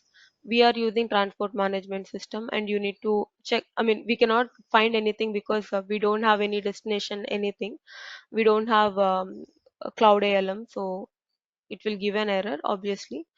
So this is where you can see, I mean, if sometimes you feel you're transporting still it is not working, you can come and check configuration here if your means of transport is the TMS. Okay, discard. Rohini, sorry, why we can use this transport for transporting iFlows, huh? Or what? Say for example, you have, I mean, you developed an any flow in development and you wanted to Uh-huh. transport in the next environment, right? Yeah. Test. So what you will do is you will just transport here. You will just go to an iFlow. There you will transport. If you get any error, then you can come and check the configuration whether your CPI system connected to destination properly or not. Here we didn't configure anything. That's why we are getting error definitely. Then you can check. If you still get an error here, you can go and inform basis team or Cloud ALM team. So I'm facing this error. Can you check? But the basic But idea in is. CPI, okay, Hmm. the basic idea is for the transportation, but we have that export and import option, right? And also copy option is there, download option also there. So But we can that's not utilize the. those things, right? Of course, Hmm. you can utilize. Say, for example, who will know that which user will do this, will did this? Say, for example, Hmm. sorry, I'm really sorry. Who is speaking? Oh, Harteja, yeah. okay. Hariteja, say, for example, I created an iFlow. Okay, Hmm. Hmm. you did Hmm. some change. You transported to the test. Okay, you Hmm. transported to the test and no one knew it and you deployed it everything, and then what happens is Naveen go and takes another copy and he also imported there. Now the last name will be on Ravi. Whatever Okay. you did, we will miss out that record. So you'll not have the proper record, right, that who did the transport at which time. We need to have the transparency also. When you do in the manual process, you will not have such, right? And this is an Okay, if automated I one. Hmm. okay, if I use a download or export import, I am unable to see who are doing those things, right? That Obviously, you will not see in that audit. But SAP also see in CPI in PO also. I think we might have doing this file transports only. But there also we have the CTS plus. Recommendation is to use this transport, but some they will not set up. Even I have worked for a client where we go for manual only. But some clients they're using for the advanced one, the transport management system. So in CPI, I found this. So while I was working for one of the automobile industry client, so they don't have the TMS. And if someone, what to say, if someone did a deployment or something, and they will not find it. So that's one more tricky thing which we'll have. So it's good to use and highly recommended to use a transport management system or CTS plus, whatever it's so. That is the it recommendation is to use. okay. It is also licensing part or already it is included, the It's integration tool included. It's included. included. Okay. Yeah. Because If of you, I have not tried this thing. yeah, it's, Generally, I just export and import I can use. okay. So but it is also included. So here something, if someone wants to migrate from PO system and they wanted to connect to PO system, you can connect here. Okay, you can connect various number of systems. You can give all these details and you can connect. Just to import the message mappings instead rather getting those kind of details in the local system, you download in the local system, right? Earlier you can only connect per in the initial days, you cannot connect. You need to download in your local system and you have to upload in the CPI back in 2019. Okay, after 2021 you have you can able to connect only one system per tenant. Then eventually, because in PO we might have three or four, but in CPI due to the price difference, they are just buying two tier environments, three tier environments. That's why SAP come up giving it the multiple PO systems you can add in a single tenant. So if someone doing that, you can use it. So these are the design guidelines. I mean, how you wanted to do it and all. So I'll show you in the further classes. This is the malware scanner. So you just asked me, right, if you wanted to import something.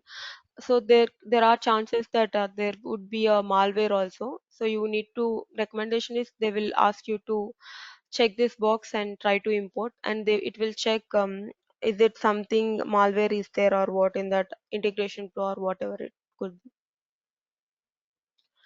Okay, custom tags is nothing but if you wanted to keep something, what to say, fancy or packages and something, then you can use your custom tags. But we'll never use that. So just if you want to keep little fancy, you can use this custom tags. Okay. Any questions so far? Yeah, not yet. No, thank you. That's it.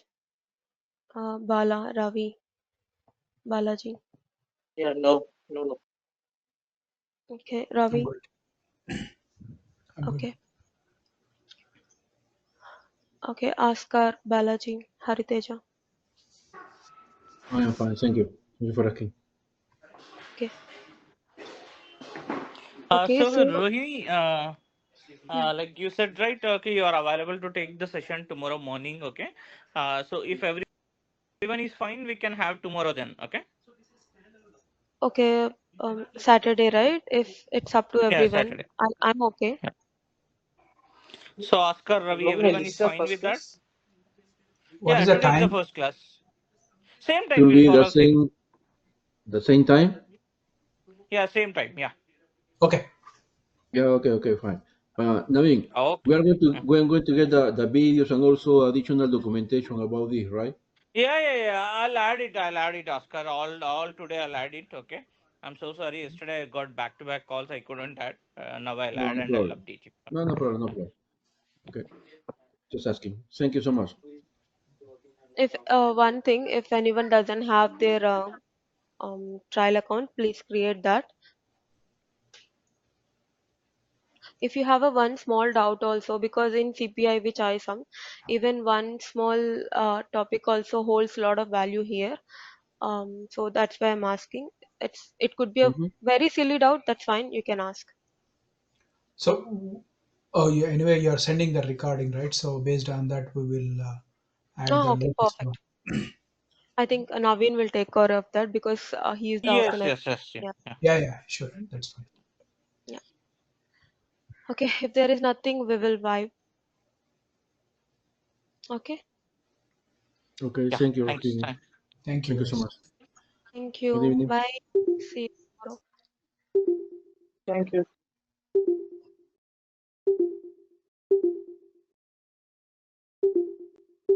This conference will now be recorded.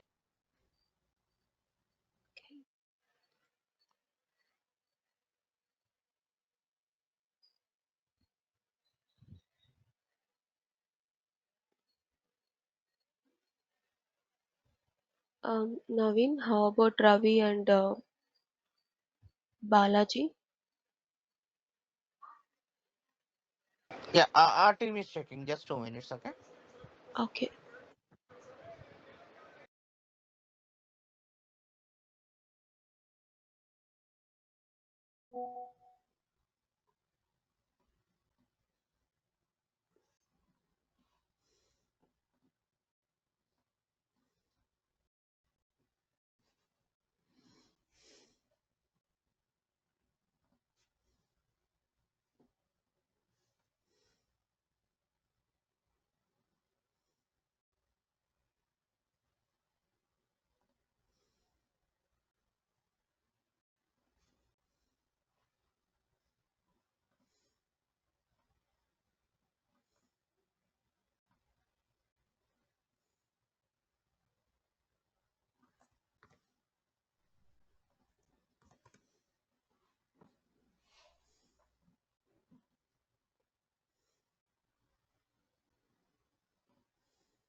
Hari or Bala, can you please check with Balaji? I'm not able to reach him.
We'll wait for a couple of minutes because I don't have recording access. Only Naveen has it.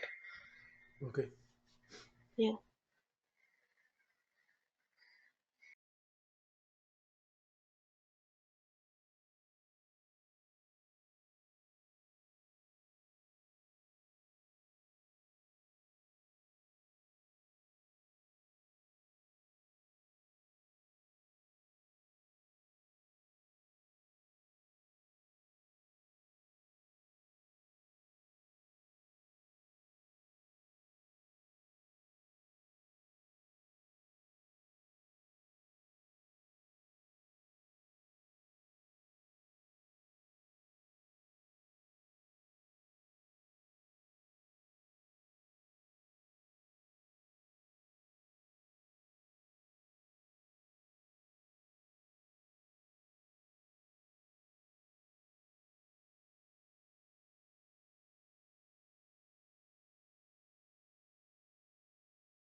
Um, Naveen, can we start or is Balaji joining? I'm not able to reach him. Bala, you there, Bala? Hello? Hello? Hello? Bala, did you try for Balaji? Yeah, you can start. He will join. Actually, I called He'll him. join. Huh? Okay. Okay, okay, fine Uh, then. Yeah. Rohini, you can start. Yeah. Okay, fine. Okay, guys, good morning, good evening. So, is there any questions from the yesterday's one? So, what we, of course, trial account is someone everyone can do. And is there any questions on entitlement part?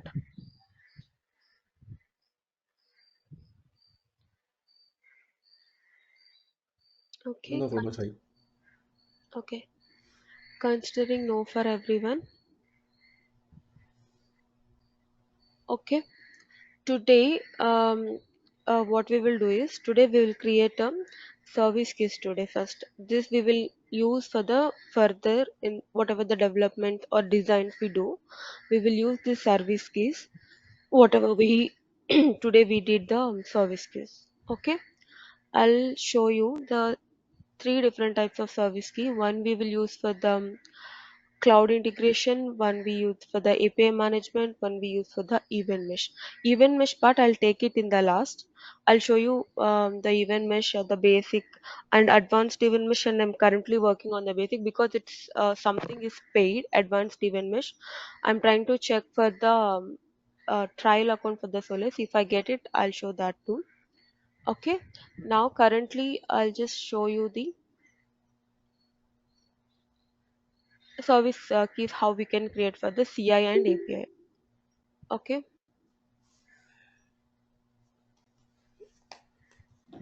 Okay.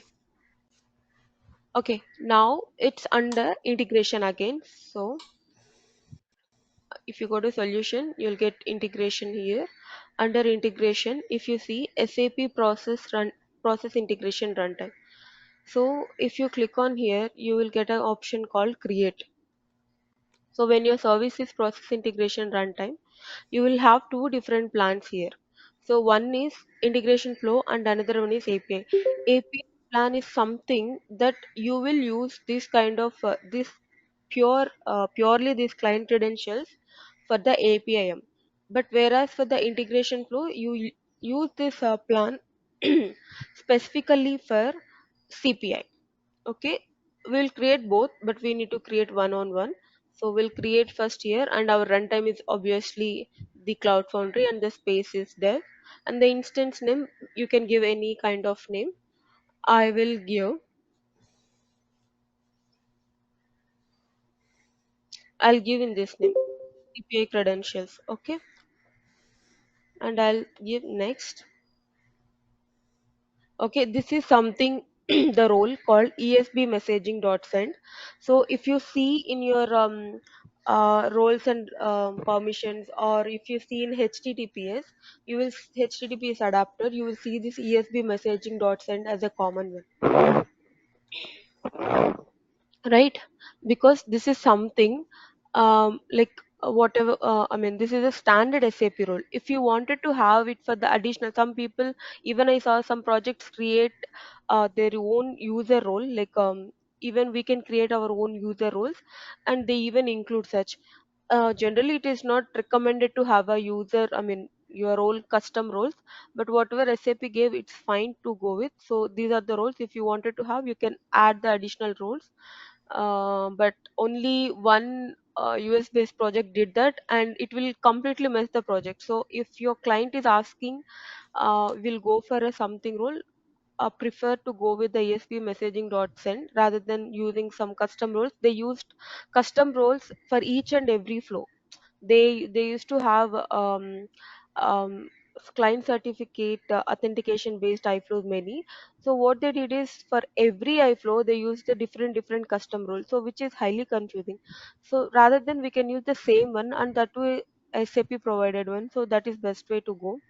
And what kind of credentials it is? Client credentials. So it is a OAuth 2 client credentials that we will be getting from after the service key creation. And how much time the token validity you'll have? It is 3600 seconds. Okay.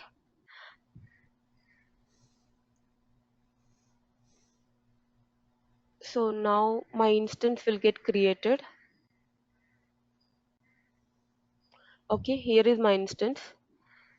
I give the name CPI credentials. It is the service is SAP process integration runtime. Plan is this Cloud Foundry, and this is the dev. Now what I need to do is I need to click on this. I need to create service key now. Okay, click on the service key. Now you need to give service key name. What I'll give is CICS, client ID, client secret. So I'll give in such a way. So someone will ask you, can we create the certificate also? Yes, you can create the certificate also. External certificates also we can create. But the certificate, external certificate, mostly we will give it with S4 HANA SAP in that way. But here we can create it. Okay, and you can even ask for client ID, client secret. How many days? I mean, this is not validity for everything. So the validity is only for the certificate. So you can see it. These are all valid, applicable only if you select as an external certificate. if it is your external certificate, rest all. But these options are not required for the key type. So this client ID, client secret, if you ask me what is the validity, it's a lifetime validity until unless someone deletes it in BTP, or until unless they regenerate it. Okay, apart of that, everything is um it's a lifelong validity for the client ID, client secret. Okay, I just created it.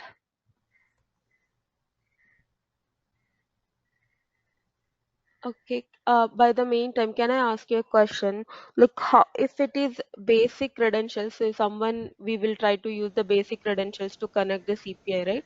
What kind of credentials they were you? I mean, you guys are using, like, be it to connect your S4 HANA RFC or ECC system RFC. What type of basic credentials you are using? User ID, password, and a key. User ID, password, and a key.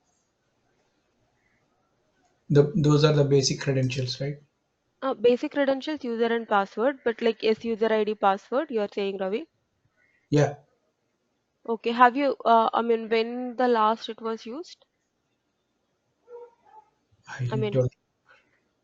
if, okay, they are using for some project purpose or client or basic I think try. client connection. Yeah, some project. I think.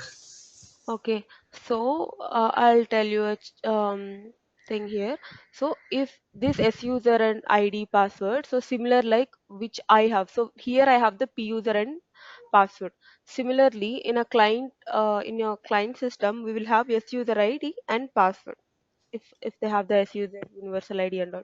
So what happens is instead how they creating a role for us and providing a access to our user. Similarly, they'll create one more and they will use that. So it has a validity. It comes with a validity. Say for example, 1 year or something. So what happened is in a similar condition, a client had when I was working back in my a year back. So a client was working. The client's business is I think alcohol business. So they created and they build the connections everything with the basic credentials. That's true because in RFC, if you go and check in the S4 HANA in SM59, the RFC expects you to have either client certificate or your basic credentials. So they went with the basic credentials, which is okay. Now what they did is they gave this S user ID and password. So what happened after certain time, it got expired. So your whole integration started failing there because there is no connection between your S4 HANA and your CPI system. So the whole integration started failing, and we are sensing like why it is failing because I don't know because I was not working in the project. They just brought me to check that. We went and checked the S user ID password. They asked we is it correct? Is it correct? And it is giving 401. Then we went and checked in the BTP. It is expired. Oh, So we cannot check time to time basis, right? Whether it is there or expired. So in that cases, it will be so someone has to closely has to monitor. Yeah, right. this thing has to be done. Right. So yeah, true. But in that case, rather than going with your S user and password, so what you can do is, so you got now your client ID, client secret got created while we are talking. Okay, you can just click on, you can just view. Okay, you got this right. Is it small? Shall I Certificate. make it big? Is it okay? Mm-hmm. Okay. So this is your client ID now. So this is your client secret. Okay, and this is your URL. I mean your CPI URL, and when you created it, and this is your token URL where your bearer token will fetched. Okay, now instead your password, S user ID password, what you can do is in username, in the place of username, you can use this client ID. Okay, in the place of password, you can use this client secret and ignore this token URL because you are going with the basic. So you no need this. If you are using OAuth, then you need to use client ID, client secret, token URL in your CPI system. But if you are using just the basic pass ID password while giving them, uh, try giving this user ID, not just this. In SOA manager settings also, you please try giving a client ID, client secret as your username and password. Okay, it will not create you issue because this if it has to expire, someone has to delete it. Okay, someone has to delete it, only then only it will just vanish. I mean, then only it will not connect. So no one will delete it, right, wantedly. So that's the catch here. So but instead, rather going with the that basic user password SID, it's better to go with client ID, client secret. Okay, is it clear? Yeah. Give me a favor. Can you show me, please, again how to create the instance CPA credentials? Okay, I'm creating it for the API management now. It will be the same. Mhm. You want me to create it one more, or I'm creating it for the different plan? That's it. Or you want me to create for the again? Yeah, I want to understand something here. We have to follow you doing the same in our connection, Okay, or you want me to? Okay, I'll explain again. So I'm creating. I just went to the service marketplace. I selected Mhm. my solution as an integration. Okay. Now I'm checking for a service called SAP Process Integration Runtime. So what I'm doing is now I already have this, but I wanted to create one more instance. The instance which just whatever I created now, it's a service key for CPI. Now I'm creating one more service key for CPI. Okay. I just gave the Mhm. create, and this is your service name, and you wanted to select plan. If you're going with the plan API, it means the keys whatever you're trying to create, it's for API management. Now, firstly, we are trying to create an instance. After creating an instance, we'll try to create the keys. Now, I'm trying to create an instance again for integration flow. Okay, which is CPI. Mhm. Okay. Okay, our runtime is Cloud Foundry and the space is there. Now I'm giving an instance name. Okay, now I'll give next. As I said earlier, we are going, I mean, it has a SAP standard role, that is ESB messaging dot send. So why when it will help you means, say for example, earlier it is not ESB messaging send. Back in when we are in Neo, it is CI messaging dot send.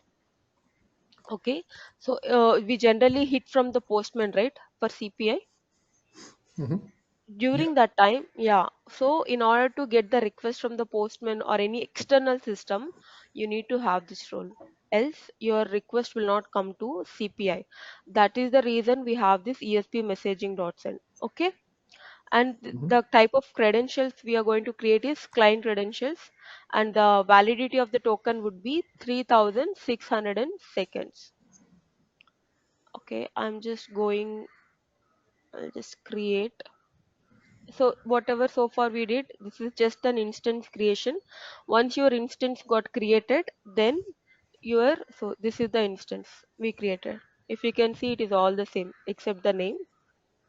It has a key which we created, but it has no key. We need to create it now. I'll just go here, I'll just create service key. Okay, I need to give another name. I'll give client ID and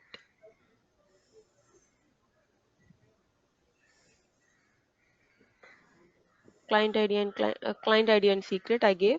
So here the key type is client ID, client secret. So these are all not required. Only if you select with the external certificate, then we need it. For the client's ID, client secret, these are not applicable for applicable. These are not applicable options. Okay, I'm trying to create it now. Creation in progress.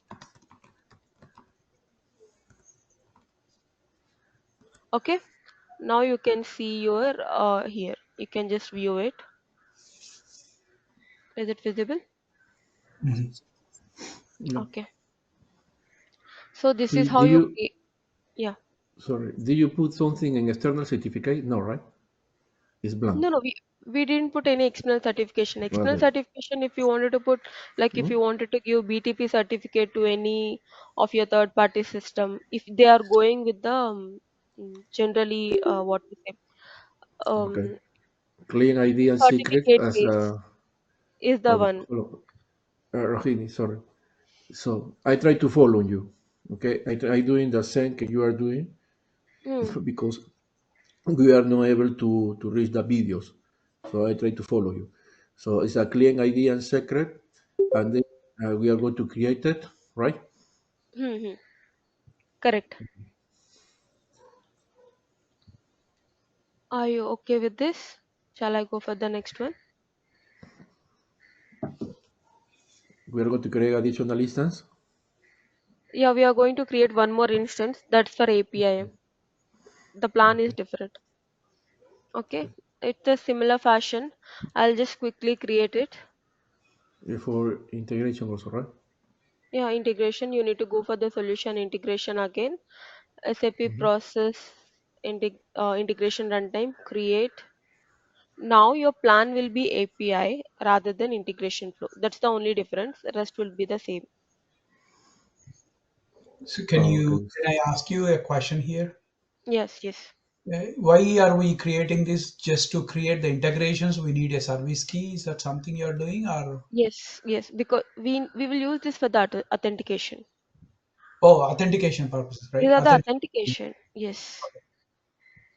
This is one type of authentication. You might see different grant types, right? Authentication, OAuth to client credentials, OAuth to authorization, OAuth SAML bearer assertion. This is one type of client credentials. Okay. Yeah. Oscar, you're asking something. No, no, no. Here, roles. Here roles, based upon your requirement, you have to select. Okay. Okay. Access policies. I'm just using this three. If something it got required, I'll select later. But I'm just selecting this access policies edit, access policies read, auth group administrator,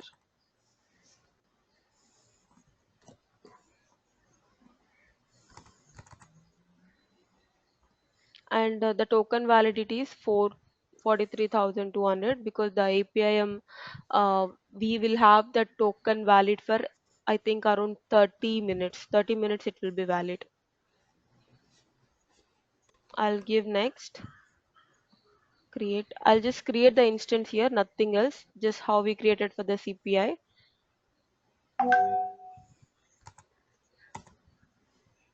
Okay, if you see there is no key, in the similar fashion you need to create service key here. CICS again. That's it. I'll just say create.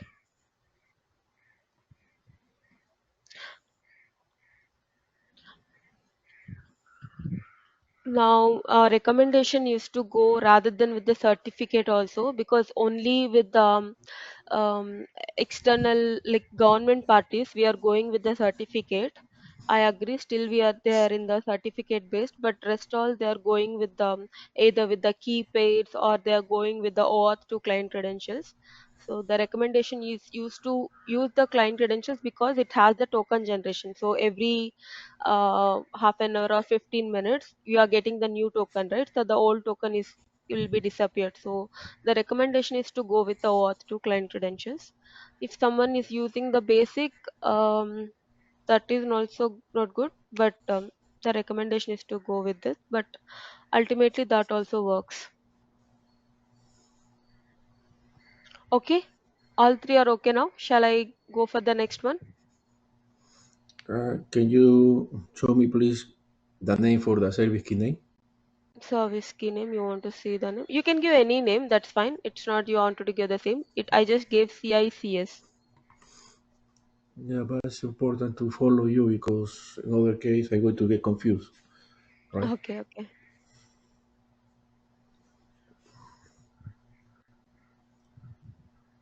Okay, I got it. okay. For Yeah, the instance, did you create three, right? SAC CPI yeah. creds, right? These are CPI these are the credentials, second and one and third one are same. You no need to create. Just to show you, I just created one more time. Only one okay, is fine out of this. Okay, both are the same, Yeah, different name, same. right? Yeah, yeah. Both are the Okay. same, but I just gave the different name. That's it. Okay, perfect. I Yeah. Okay, now everyone are clear. I'll just go for next one. Ravi, Yeah, Balaji, clear. everyone. Okay, perfect. Now I'll go for I'll just give the walkthrough of CPI palette functions. For that, first I need to create a package. I'll just You go to create a the application, package. right? Yeah, I just got the application here in Hmm. instant Okay. subscription. I just clicked on integration suite, or else you can store this URL. So it will also take you to the application. You don't need to come every time from BTP. You can directly save this and you can just come. Okay. Okay. Now I'll go to design, integration and APIs. What I will do is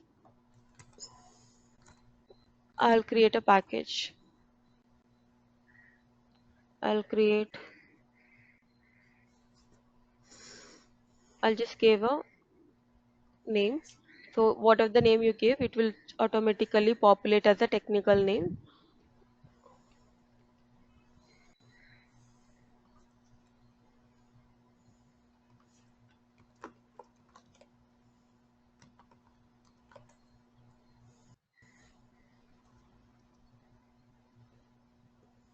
Okay, you can give the version, you can give the vendor in the sense if you are working from any kind of company, like be it anything, you are working from TCS, Infosys, anything. You just mention your name, like whoever developing for their client. That's how, because I do that, so only that, and I'll save it. Okay, okay. Now your package is created. You can see here your package is created. The mode is editable. Okay, I'll go inside. I'll go to artifacts. I'll edit here. I'll create iFlow, integration flow. Okay, here the This integration. package is for each integration flow one package, or it's common for every any number of iFlows. It depends. So generally, I'm using only one package, Ravi. But Okay. in your client requirement, if you have a finance stream, you can use finance. If you have a quote to cash stream, you can use quote to cash one package. If you have your HR related integrations, you can use a different package. We generally use like that. So rather than Hmm. having everything, so like if you have any standard SAP content, like not standard, common integrations where it is applicable for the whole tenant, like common kind of such kind of integration we use in a separate package. So to find the integrations also it will be easy, right? That's why we use that. But here I'm just using only one package because it's just the training, right? So Hmm. Okay. okay, I'm just clicking on integration flow.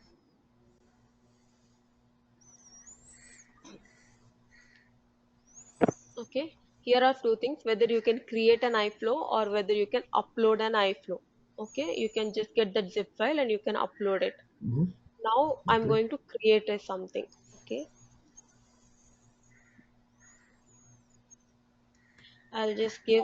this is just purely naming, anything you can write. It's not something I just gave like that. Okay,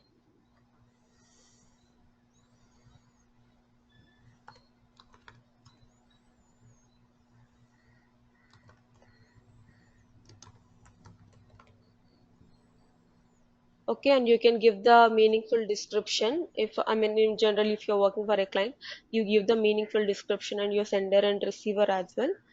You can just write SAP here, or you can write if your what should I say, success factors. Okay, you can just write all these things. It will look good. Look good in the sense the look and feel will be good. So if you can give like this, and if you can again give your description in a better way, then it's good. So it will just add and open in editor. It means directly it will add and it will open also in the editor.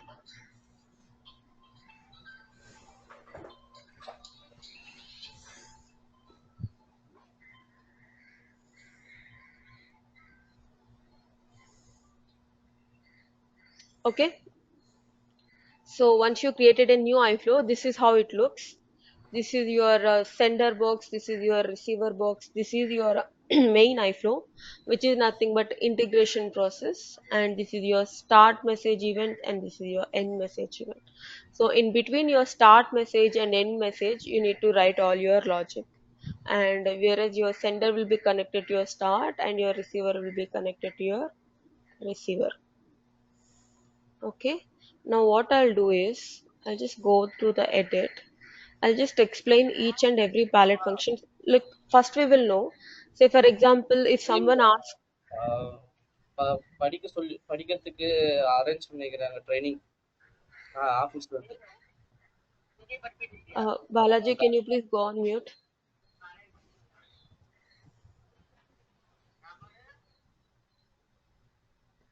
Okay. So, okay, receiver. So receiver and sender. So first the palette functions, whatever we have is receiver and sender, nothing but these two boxes. So when we are trying to connect the receiver to the start event, we will get the list of the adapters which are supported in SAP. Okay, based upon that we will select any kind of adapter, and we have advanced event mesh AMQP, where you can use again for the event mesh Ariba, AS2, AS4 as your data store. Data store is something it came in a recent sprint. Earlier we used to have a data store. We still have the data store palette function, but they come up with the data store adapter, that too only in the sender side. So these are the list of the adapters. We will see it later. I just showed it just to for checking purpose.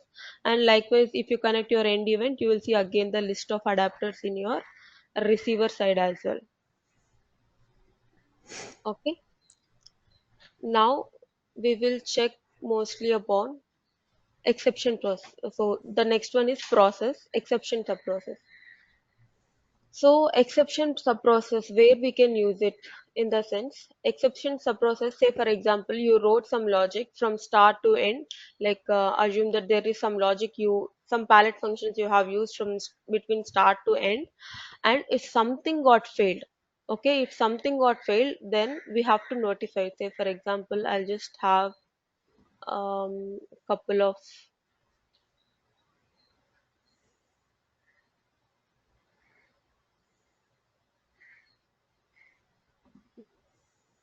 I'm just giving it randomly.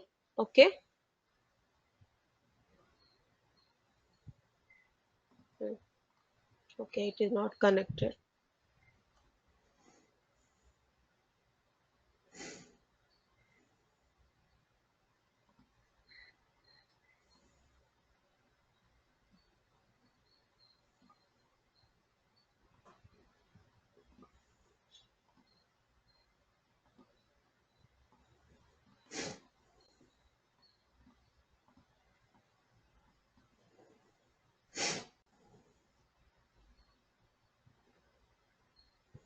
Okay.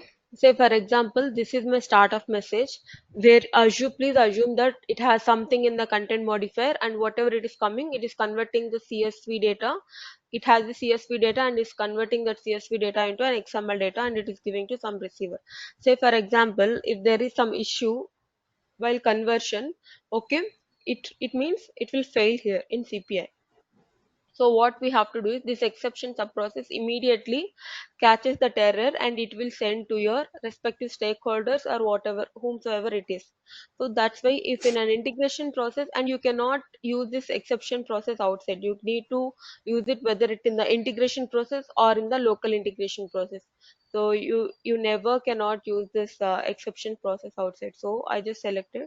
I'm just trying to put outside. No, it will not come. It will come only in the within your integration process. Now we have a one more called integration process. The next one, nothing but this is the same one. So I'm not saying about that. The next one is local integration process.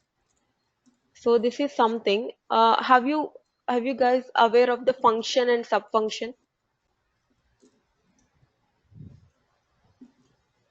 Okay, no. Is it like a sub process or sub function? Process or sub-process, function or a sub-function, like where we will not write full code in the main function. Sometimes we chunk it and Right. we write in the Yeah. sub-function, right? Likewise, similarly, on a similar words, what we will do is this is assume that integration process your main function and this is your sub-function. Say for example, assume that you are getting a records from a particular system.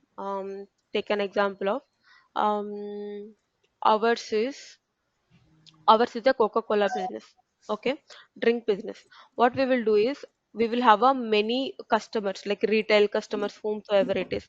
So we wanted to send all our customer data to from one system to another system to consume in a different way. That use case is a different, but we wanted to pull up with the help of CPI.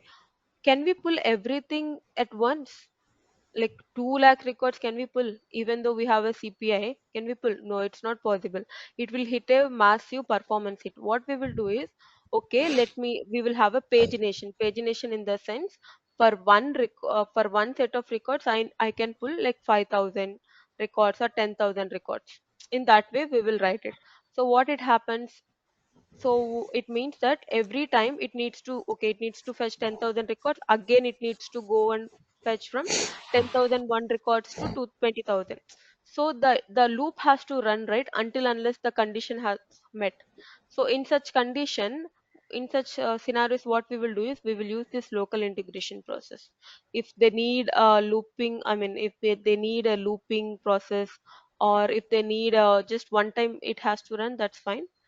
So if we need a multiple times, that's the one case scenario where we use this local integration process. So how to build the connection, I mean, build the linkage between the integration process and local integration processes. So you will see here, um, I'll show you. You will see here in the call. I think I'll show here only. Can you see call here? If you see local call, you'll have idempotent process call, looping process call, and the process call. I'll just select process call. I'll just give here. Okay. This process call has, if you go to processing, you can see here local integration process. So it is asking me to select which local integration process I should select. So we have only one, we will just select one. So there will be a linkage happen. So what it will happen is after this after these two steps of palette functions, whatever the logic we written, after the message comes to here, it will see, okay, there is a process call. What I will do is I'll just go to this process call, and so the process call immediately it goes to process call where it will redirect. It will redirect to your local integration process.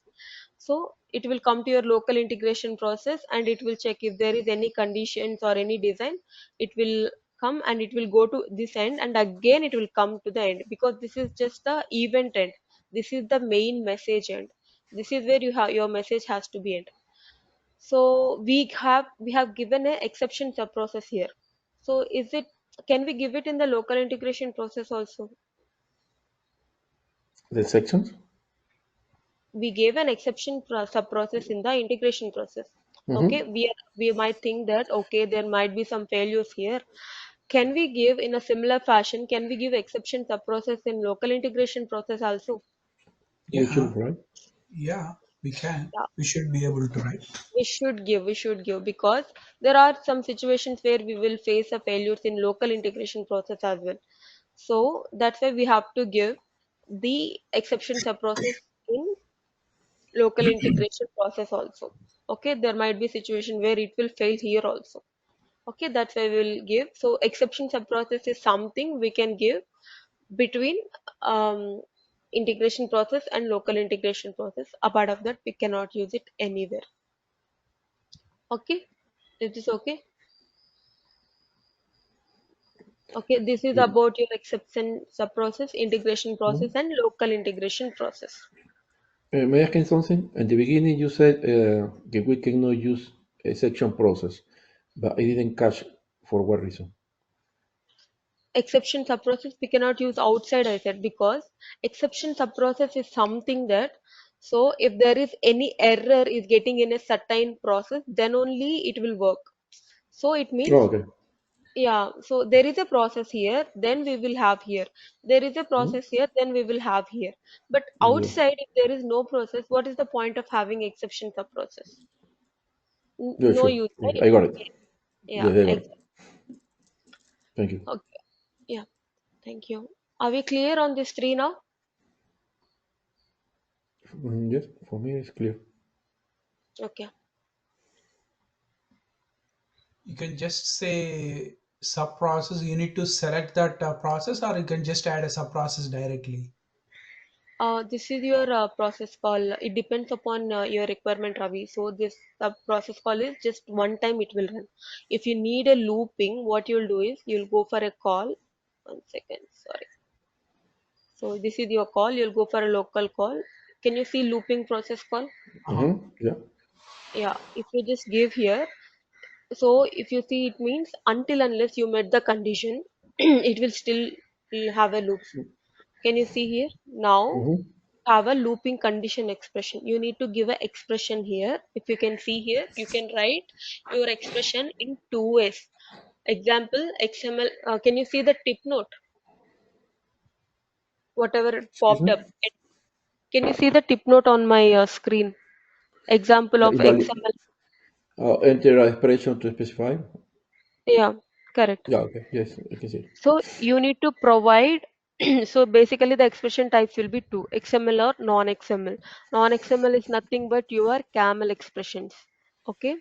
And Mm-hmm. XML is nothing but your XML language. If something your source data is coming as an input or something as an XML, you can use an XML. So you will give the condition expression. So we have to tell, right, to CPI how many times the loop has to be run, because there should be end for the loop. It should not Mm-hmm. be Yeah. running as Forever. much times. Yeah.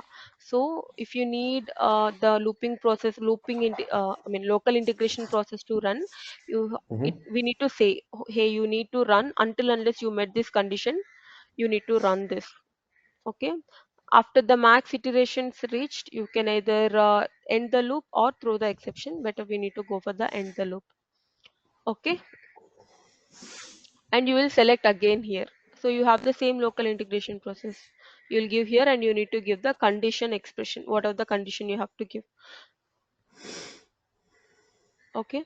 I'll show this demos in the further sessions, but Mm-hmm. I'm just telling you what are the features available in SAP CPI.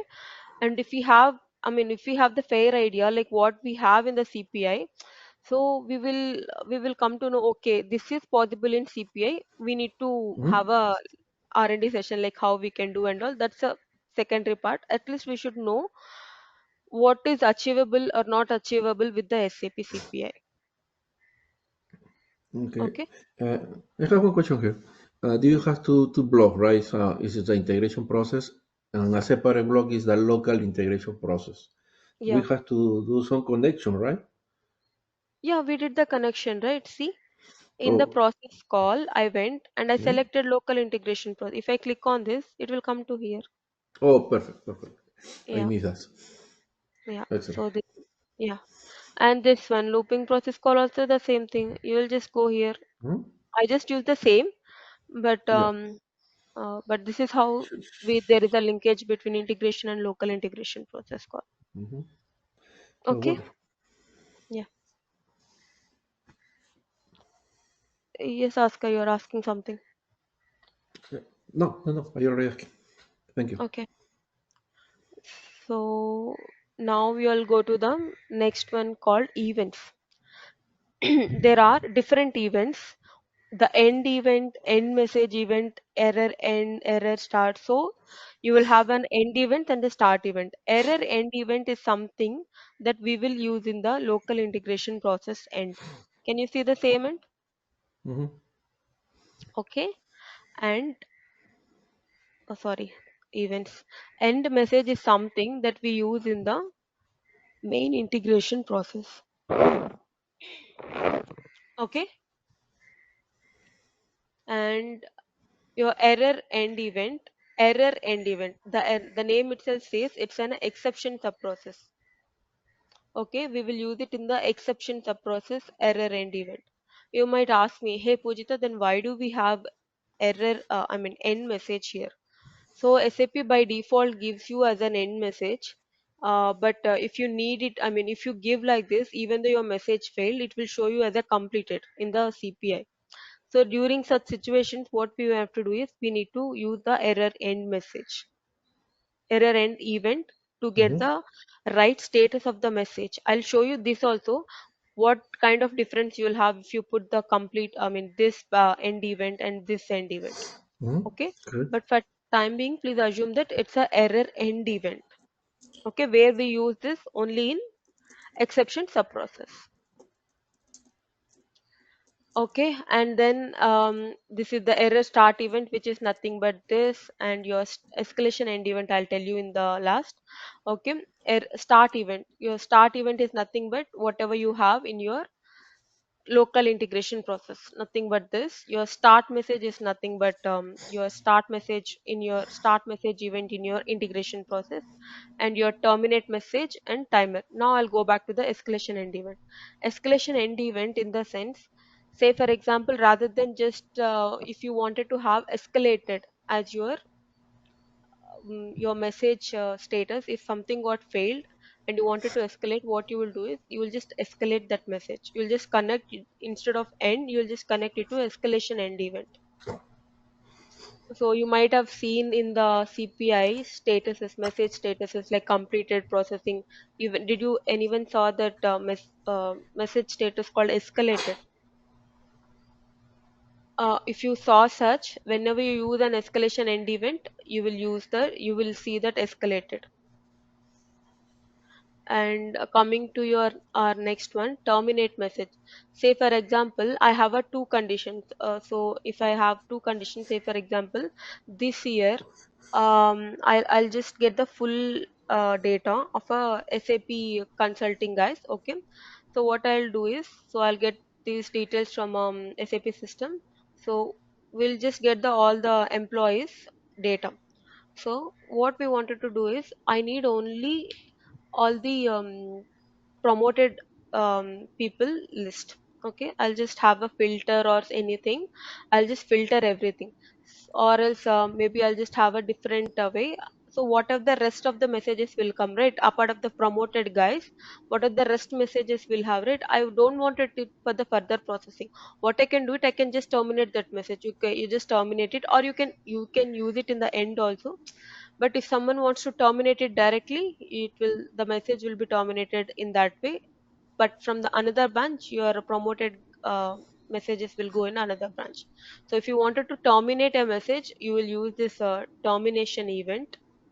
Okay, and timer. Timer is something that we widely use this. Timer is nothing but if you wanted to have the trigger from the CPI itself. Okay, if you want to schedule an iFlow, so this is the basic in the sense simple schedule. So every time you deploy, then only it will run when you have the basic. Okay, if you can see, schedule is on deployment. If you want it simple schedule or something. So if you have the schedule on deployment is, it means that you need to deploy. Earlier it used to have a run once. Now they just change the UI and names and all. Earlier it used to be run once. We'll not to have this is little different that recently came. And if you wanted to have the multiple schedule, so you can give the start time and all. And if you want to again, if you go for the simple schedule, if it wants to repeat daily, you will have the daily, and it will ask you every day, every 1 day. Daily in the sense every 1 day, from what time to what time you need to. This is just a simple timer schedule, like how we set up an alarm. This is similar, and the time zone you have to give it. Okay, so do you need me to explain the timer also? Like it's just like how you schedule the iFlow. If they ask you to, I need an iFlow to be scheduled in Australian time every day 5 o'clock.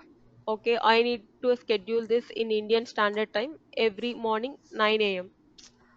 So this is just they ask. So based upon that, we schedule every day or something. So whoever worked on ATP in PO, so it's a similar one. Mm-hmm. Okay, got it. Okay. So this is your timer. So I'll just delete all this. Any questions so far in the events?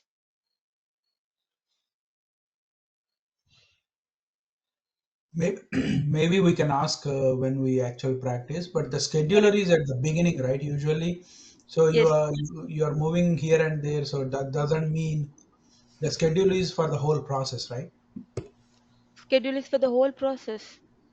Okay, So you will connect the schedule here, timer.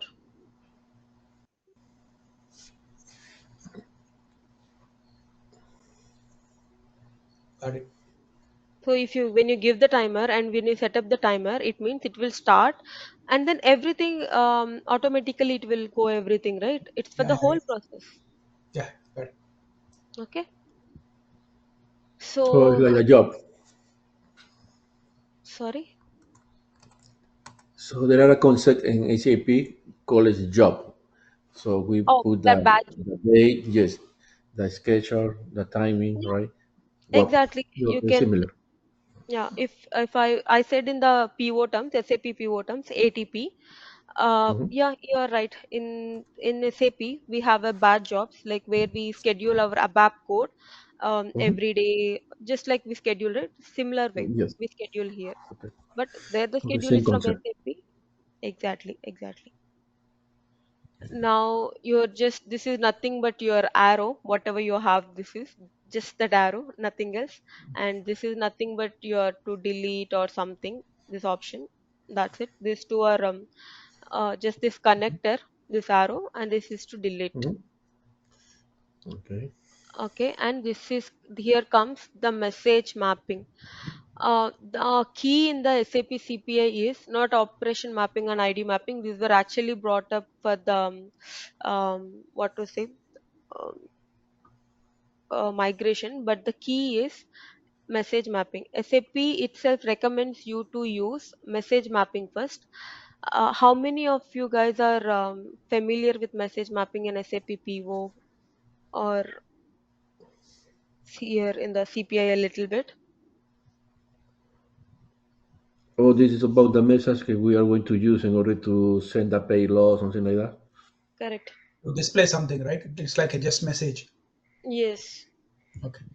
So message mapping is something I think Bala, these guys would have aware of this because they said they worked with PO also. So in that case, message mapping is something you need to select and you need to create. Okay, there you can create also. I'll show you in the further classes because it's just a high level walkthrough, guys. So don't think that I'm not explaining it. It's just I wanted to tell you what is there in the CPI first of all. Okay, Mm-hmm. so what will happen is in the message mapping itself, it has a in inside it will has a standard functions. Okay, like add, subtract, copy. Okay, you'll have all these standard functions. So it means if you wanted to do any kind of transformations, like transforming the message, say for example, so if you see in US or somewhere in India we call cages. In US they'll call in a different units. So if you're moving the data, if you are transforming data between nowadays the business is between the different countries also, right? So it is quite normal now. So they need to understand, and then the target system needs in a different way of the transformation. We need to transform it. So that's the idea behind the message mapping. So message mapping basically we use it for transformation message whatever the message it is coming if the target needs whatever the sender is sending the same message, it's well and good, but receiver is saying hey I need the transformation in the middle, I need the data this way that way, if they'll further they'll give a mapping sheet. Okay, functionals will give a mapping sheet to the technical team to transform the message. Okay, the functional mapping sheet is very for a technical guy. Along with the functional spec document, the mapping spec is also required for an integration consultant to build it. Actually, the heart of the integration is the mapping. If someone they have to build it, so we need this message mapping, and this message mapping can be done in a different way. You can use XSLT mapping, you can use the message mapping, someone writes the Groovy scripting, but here the ultimate idea is to use message mapping. Why? Because message mapping is something we have the standard functions. Okay, if I did a logic, it will be the same. If Ravi did a logic, it will be the same. If Oscar did the logic, it will be the same. But XSLT mapping is something that we write XSLT code. Okay, Pujita, we don't know XSLT code. Fine, we have many tools. We have many online tools. Maybe I think Ravi, you should be aware of that, right? Maybe you're using in Delbumi Yeah. XSLT code. Mhm. So you might using this very vastly, right? In Delbumi. Yeah. Okay. Not always, yeah, but yeah. Okay. Maybe like similar to in the Uh-huh. SAP. Okay. We also not use vast in XSLT mapping. The Groovy scripting only we use, okay, when my requirement is not meeting and my requirement is getting so complex. If I use message mapping, then only I'll go for the XSLT mapping. For simple things, I'll never use the XSLT mapping. And it is also a recommendation from SAP, because if I write a XSLT mapping, my way of writing code will be different, Askar will be different, Balas will be different, everyone's is different, it's not the same. So it's not something standard, right? So SAP itself recommends you to go with the standards, because you might know I have explained the concept called in the day one, the clean core strategy. Means everything, please use the whatever the standard it is, whatever feasible. If something it is not meeting our requirement, then only please go for the your customization. So that's the case why we go for the message mapping. I try 100% to go with the message mapping. In a very rare few cases, I'll write scripting and XSLT where I'm comfortable with these two. But standard we have to follow, so that's why I'll go with the message mapping. Okay, this is your transformation tools, your message mapping and XSLT mapping. Okay, okay. Now again, we came for the transformation, your content modifier. So content modifier nothing but says, so whatever the content you have, so in this content modifier, basically we will have three things. One is your message headers, one is your exchange properties, one is your message body. So message headers properties, headers nothing but the properties. It is also go in a, you might, you know, this header body, right? If you see Hmm. an invoice, you'll have the header, you'll have the body, right? Yes. Okay, likewise, the head, then what is the property? So property is message header, you will have, see, whatever you have here, create, delete, whatever you have the source type, everything you'll have in the exchange property also. Okay, there is no difference. But what it happens is the major difference between message header and exchange property is whatever you define the headers here and whatever you define the properties here, it will go to your receiver system. So after your end, it is nothing but, okay, I'll just connect this. I'm just randomly taking, okay, it is importing.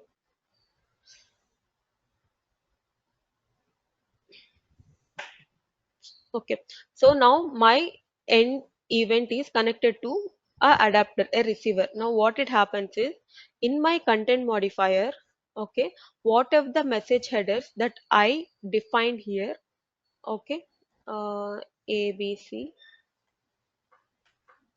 1 2 3, I just defined this. So whatever I defined here, it will go to your, from, it will go, it will pass from CSV to XML, it will pass to your end message event, and it will go to your receiver system, which is your target system. Okay, but whatever you defined in the exchange properties, like ABC, if I give the source value as uh, 1 2 3, okay, and it will just go till the end event, it will not go to your target. Okay, so some things like authentication, if you use the internally, if you wanted to connect any kind of system and you use the authentication, so you can store such in the exchange property rather than message headers, because if you store it in the message headers, it will directly go to your target system, which is not required for us. So we will, what we will do is such kind of data we will define in the exchange properties. And the body is nothing but whatever you get from your source system, it will go to your body. Source system, whatever every palette function step, whatever the body you will get, the body will traverse from one palette function to one palette function. But the key thing is to understand the message header and exchange property. Is it clear? So header, a message header goes straight to the receiver, and the Second, check Message property go to the end. I want to once message again repeat message editor and exchange property. Yeah, okay, I'll explain. Message header is something, so once you define any message header here, it will directly go to your receiver system. Mhm. Okay, but exchange property is something, it will not go to your receiver system, it will just stop here before end message, it will stop, it will not process further. You might ask, then why you need an exchange property? We need an exchange property, say for example in the middle, if you wanted to connect any kind of system and you are giving any kind of credentials, authorization, bearer token, so those kind of things just will be between your end message only. It no needs to go to your another system, right? What are the authentication details and all, such kind of details you can define it as a exchange property, which that no which there is no use to go to your target system. Those kind of Okay. yeah, you can define it in your exchange Mhm. properties. A fair Oh, example would be an authorization. oh, or a file name. If you want to send the file name to the end system, also we can write any value that you want to send. Exactly, Just if you wanted to send anything, you can. If you want to send it to target system, you can send it to from with the help of header. If you really don't want and you wanted to use it internally, then you can use it in the property. Yes. So exchange property will be catch everything before go to the receiver and stop there.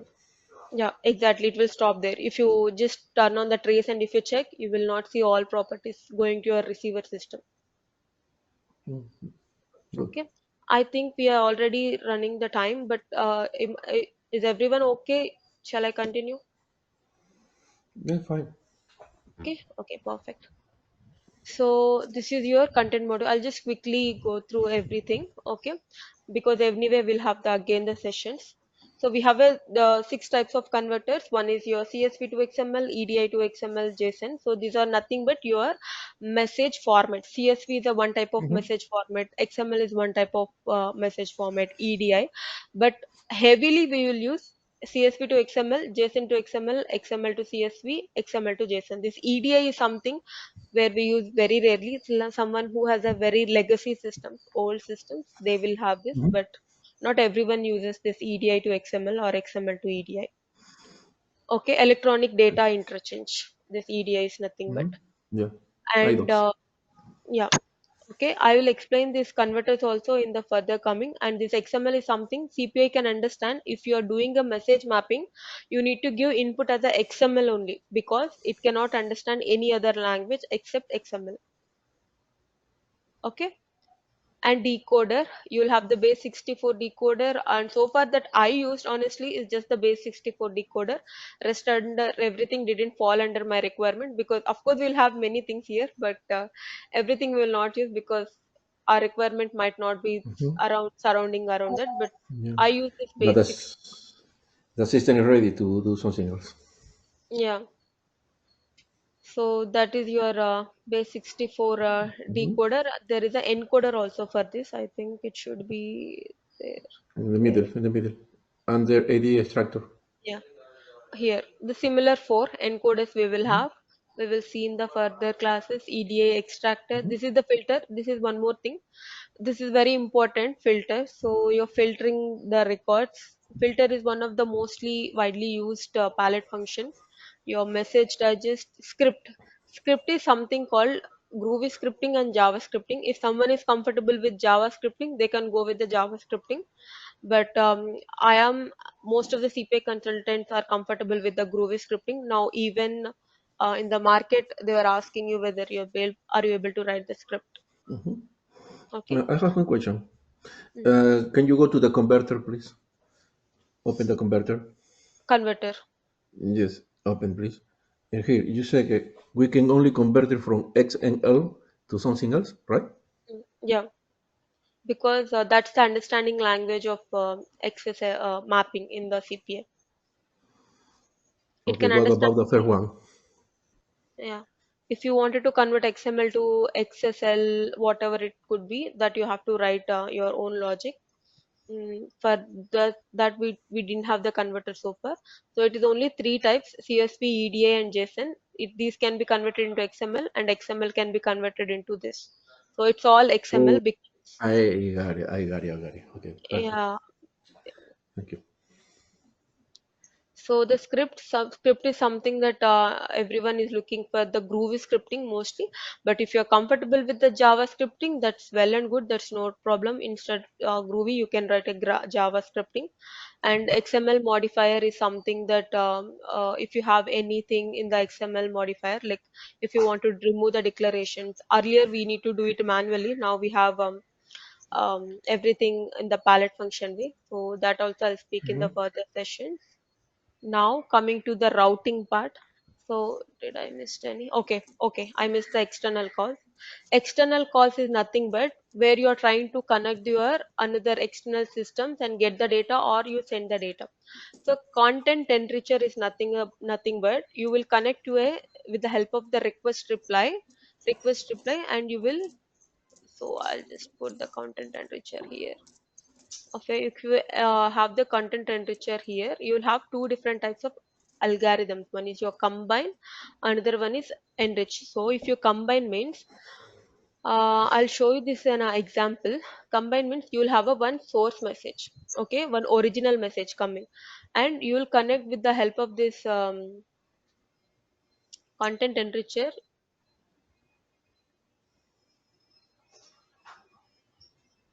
A sender can connect. 1 second. This is so messy.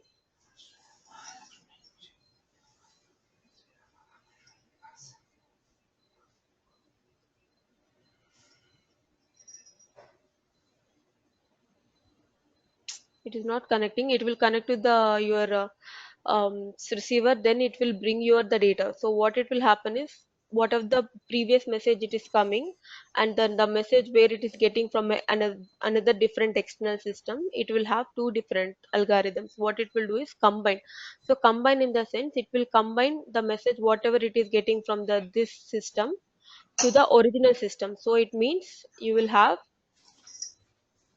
message 1, under that message 2.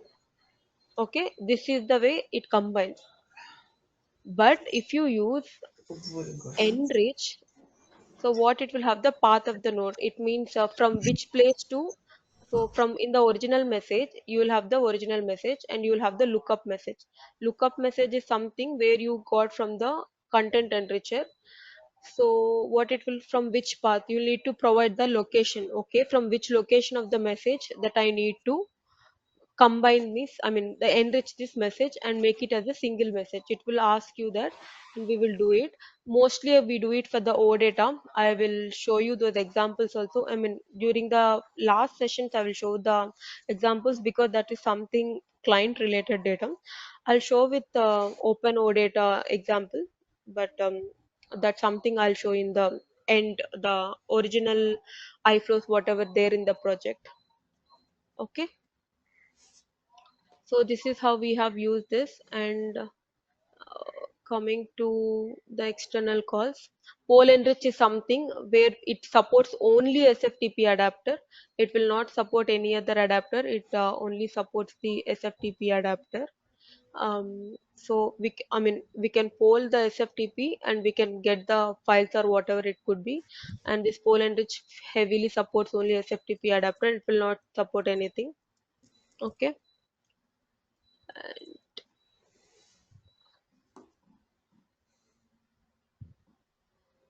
1 second.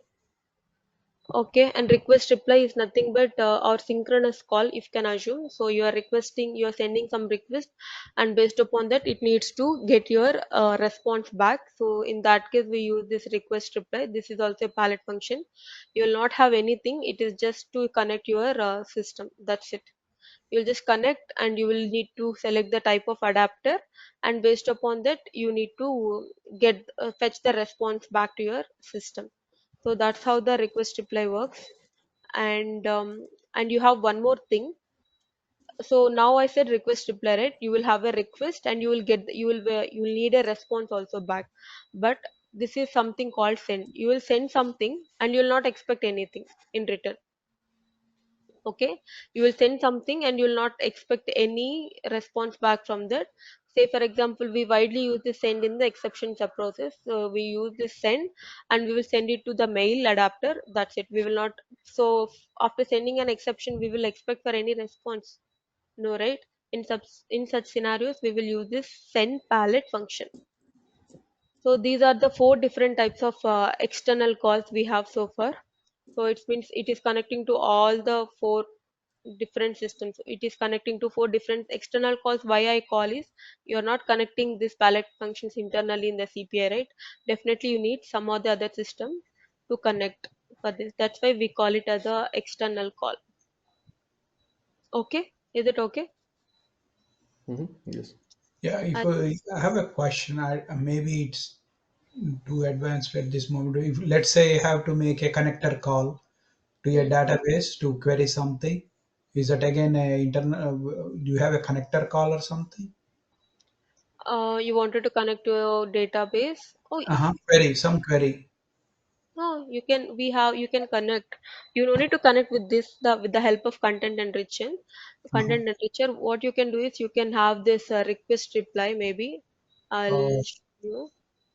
I'm just Yeah, checking. Maybe we yeah. can You can connect connect to some the call. request reply.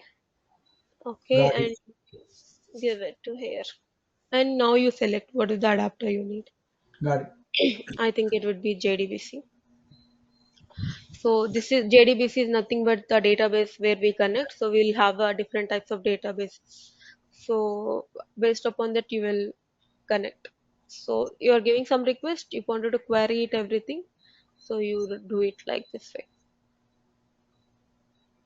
Okay. Thank you. So whatever I'm saying, it is very high level. Don't think this is just the explanation. So Mhm. routing, you have the aggregator. Aggregator is something that, so I'll have a three different messages coming. Okay, based upon the condition, this needs to be form as a one single message. Okay, see, the tip note itself says aggregate several income message to a single one. I'm getting a three different message, guys. So but I need to send it as a one message to the target system. So again I need to write it will have a condition saying that it will have a condition here. If I show it in the aggregator correlation expression path, where should I correlate? And you will have the conditions also here. So message sequence expression you will give the condition here, last message. So the last message which we are getting, assuming that here I have three message, in the message 1, message 2, I'll not have any condition. In the message 3, I'll have the condition. If that condition has met, then only I'll send it to the third party system. Okay, this is how the aggregator work. It means it has a various features. It all depends upon when we need it. Okay, and this join and gather, we use it in combination when we use when we use a join and we use a gather.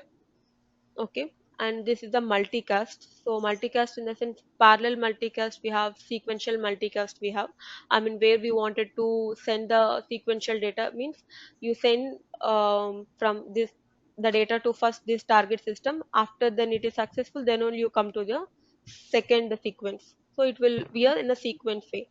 But if you see about parallel multicast, you send to the target system parallelly. Okay, what it, I don't need any sequence. I'm not bothering about sequence here. You can just send parallelly. So I have a scenario here. I wanted to send a banking file to three different receivers. In that case, I can use the parallel multicast. But now I have a one of the different scenario where I need to send first the header data, then the body. So in that case, what it will have, it's from the two different calls. Then I need to use the sequential multicast. First, I need to have the router. I need to have the sequential multicast to be connected. Okay. The branch one, you go and give the header data. Once you're successful, then only you come to the second branch and you give the data to a receiver. Okay. This is very simple, pretty simple to understand, but I'll show you, and I'll tell you the use cases where it will cause you the errors when you're trying to connect. Okay, this is something parallel multicast router. This is the one of the majority we use, majorly everyone use in the CPI. So how many? So you can have number of as many of the routes you can connect. So I'll show you how to connect and how many routes you will have. What are the main prerequisites that a router should have? A default route you should have. You can have a router with the help of XML based or non-XML based. If I speak non-XML here, that is nothing but a camel expression which is provided by SAP CPI. So the dollar property dot we'll see, right, or dollar header dot. Those are nothing but the camel expressions. Okay, splitter is something we have many splitters. The extensively used splitter is general splitter and IDOC splitter. And is someone is still using IDOCs in their projects? Yeah, Sometimes. big time in booming. Oh, okay. Now SAP is we are not recommending IDOCs anymore. We are Oh, completely moving to OData's APIs. oh, Yeah. Oh, I did. Yes. IDOC is something we have in the least priority. I know functionals love this IDOC a lot, but as a technical Mhm. person, we don't like it. Yes. Yes. So It's old fashioned now. we are it's still really in the old olden fashioned. days.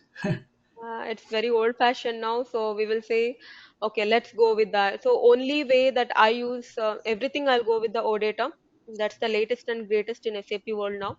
Now the SFTP I'll use, that is only for the banking related data, because we I need a PGP encryption and all, because they are also suitable. I mean, still they are suitable or comfortable with the file based mechanism only, because the banks. So we couldn't able to do anything there. So that's the only thing. But rest all, it's all OData, OData. If I show my client system, we heavily work on OData only. So IDOC is something we are not even touching now. So that's where we use this IDOC splitter. If you want to split data and IDOC, so we can use, they will not have any configuration. You just put it, it will split the records. That's it. So decryptor, encryptor, I'll show this example also. I'll try to create one open PGP keys. I'll show this also, how your decrypted message looks like, how your encrypted message looks like. I'll show this too. And the signer also I'll show.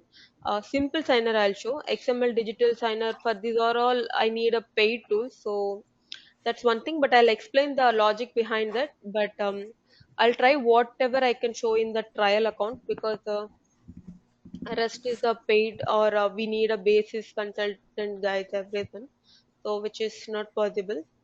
And here the major thing is data store operations. I'll explain all all four data store operations and the right variable. This is nothing but storing data temporarily. And I'll tell you the difference between in what case you need to use the data store, in what case you need to use the JMS. Because back in 2019, 2018, everybody is using a data store to store the data, which is incorrect, which we cannot use data store to store a huge bulk messages. Okay. So I'll tell you what are the use cases, when you have to use, what kind of data you need to store in the data store. Everything I'll explain in the store expression. And this is nothing but EDI validator, XML validator. So whether your message is coming XML, right, we will check, right, if the message is valid or not in the online tool. Likewise, so we have two different types of validator. One is your XML validator and other one is EDI validator.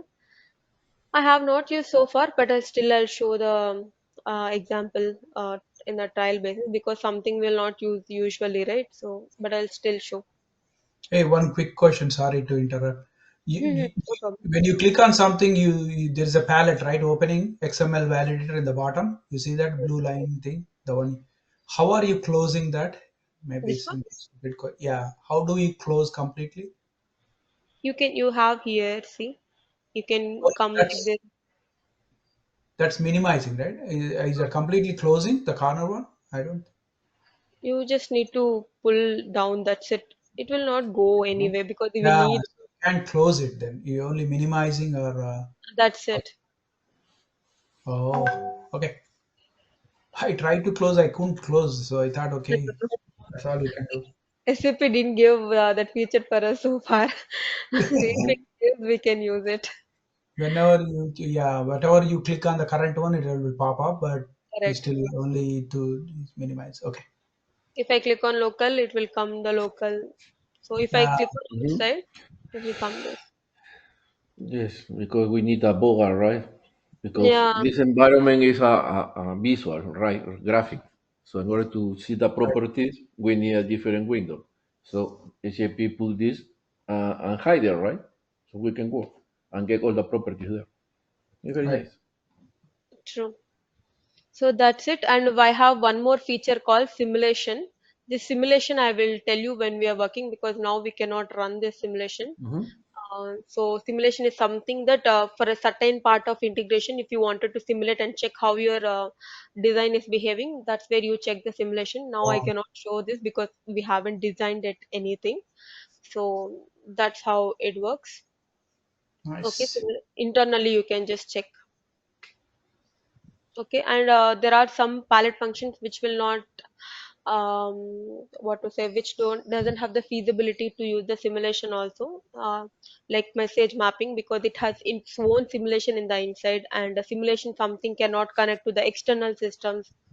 So there are some again some palette functions where we cannot use the simulation properties, but we have that simulation. It's useful, it's very useful while you're debugging some any kind of issues also.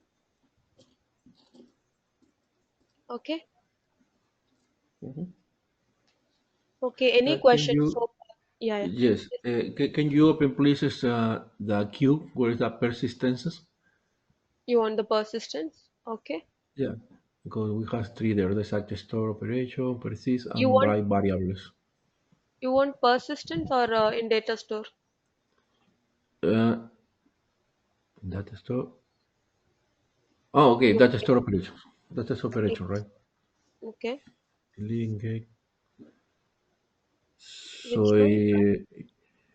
anyone. So how can we use this? So I am curious because as a Okay. developer, you know, right? We always go to the Hmm. data and fetch the data, right? Or read Yeah, the correct. tables. I'll tell you the real-time example. Okay. Okay, Maybe you okay. can understand from that. Start So with. for example, yeah. So for example, you and I have, so your company is something called XYZ. Okay. And you are leading that company, Oscar. So what it happens is, so you have a certain employees, say for example, like some 5,000 employees in your company. Now you'll have the all company, your whomsoever the employees are there working in your company, you will have everyone's data in the success factors or a workday or any kind of HR tool. Now let us assume that we are having it from the success factors. Mm-hmm. So what happens is, so every day you're processing your employee data to another system. So do you really wanted to process all the data to every day the same data to third part, and I mean your end system again? No. Same data not required because it's already there. Why you wanted to send same data, which will unnecessarily consume your CPI resources?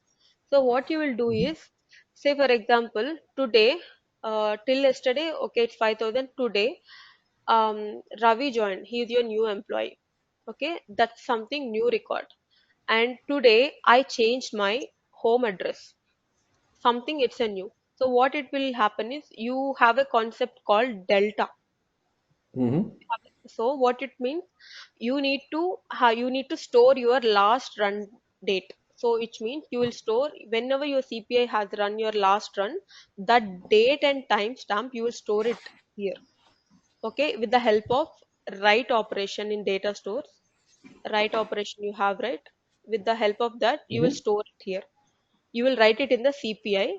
So what you will do is, next time you are running this integration with the help of get operation, you will get this whatever stored date and timestamp. You will hit again, here success factors from this date, this time, if there is any new employees or new records got changed, If there is yes, please give me that. I will transfer that. Instead, getting all my old data.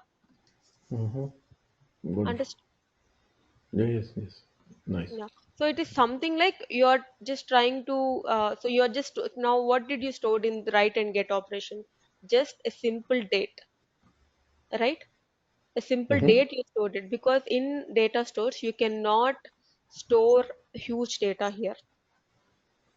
Okay, because Yeah. the data whatever you stored here, it will stay for a 60 days or 90 days here in data stores. It's not ideal to store that much data in data stores. I'll give Okay. a one generalized example also further in the further session, because why we should not store in the data, what kind of data we should store and what kind of data we should not store. I'll give Mm-hmm. a good comparison between data stores and JMSQs, because that is also we use for the storage purpose, right?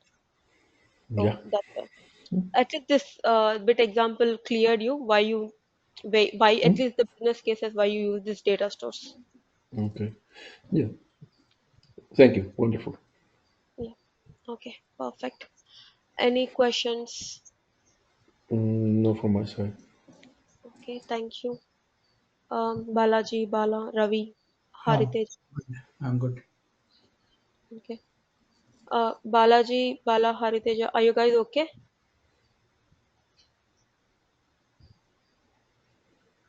Okay. Okay, perfect. Naveen is not there in the call.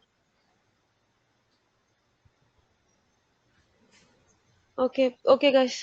He's not there. I think we already today we had 30 Mm-hmm. minutes extra. That's fine. No, I'm fine. sorry. Yes, On there's too much Saturday. information also. Yeah. When we are going to connect again?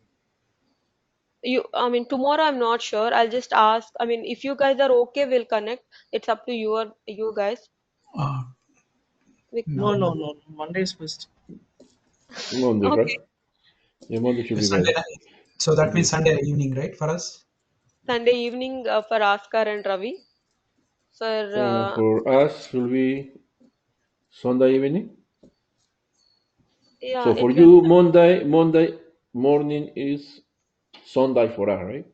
Yeah, Right. Sunday evening for you guys and Monday morning Okay. for us in India. Okay, okay. May I ask you something? Do you have some documents, PDF document related to this information that we are um, learning?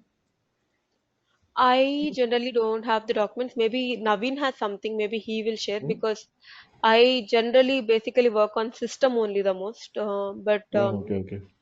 the help documentation we have SAP help documentation. It is even clear. If you need that, I will show that where we have to check for each and every palette function, how we wanted to check. I'll show that route, but something I'll not maintain Askar, because I've been Fine. working on projects many days, No, right? no, So I no, just no, no. habituated to the system. But you can share that link you pick out, Yeah, yeah, I'll please, definitely share that link. because internet has a tons of data documents, so it's confused.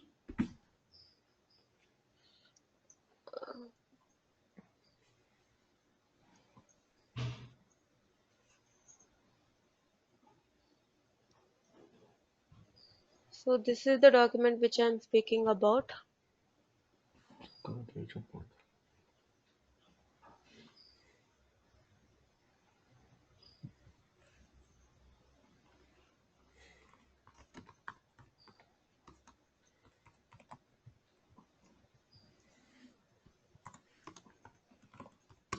So this is the document. You have everything here, but please don't overread it. If you overread it, it will confuse you. Honestly, it will confuse you. uh, okay, So but you unless don't have any homework for Sunday, right? So we'll start real scenarios on Sunday, you mean, in the next Yeah, class? Ravi, sorry, Ravi, don't ask for homework because yeah. tomorrow is Saturday for us. I want to take No, some rest, man. Please. I mean, I'm just checking the same thing. We are Okay. just going through. The homework is nothing but, so if I say something in the class, please try to just spend like 15 20 minutes, it will really help you. So no one taught me honestly the CPI. I used to, after my working hours, I used to sit 2 hours daily and I used to learn the CPI. So that's how I got the Yes, CPI. So it's it's the best just, way. Practice. yeah. So you just practice whatever you said. Okay, she said this.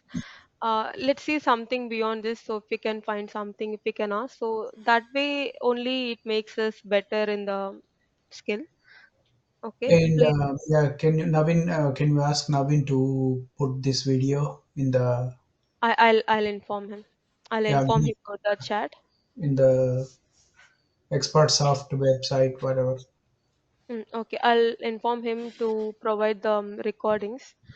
And also you guys also can inform, but I'll inform from my side. Yes, yes, we do. Thank you, Okay, Rohini. Thank you, everybody. Thank you. thank you. Have a nice day ahead. Bye bye. Okay, take rest. Bye, Bye. Navi. Ravi, Bye, bye. bye, guys. Okay, bye, guys.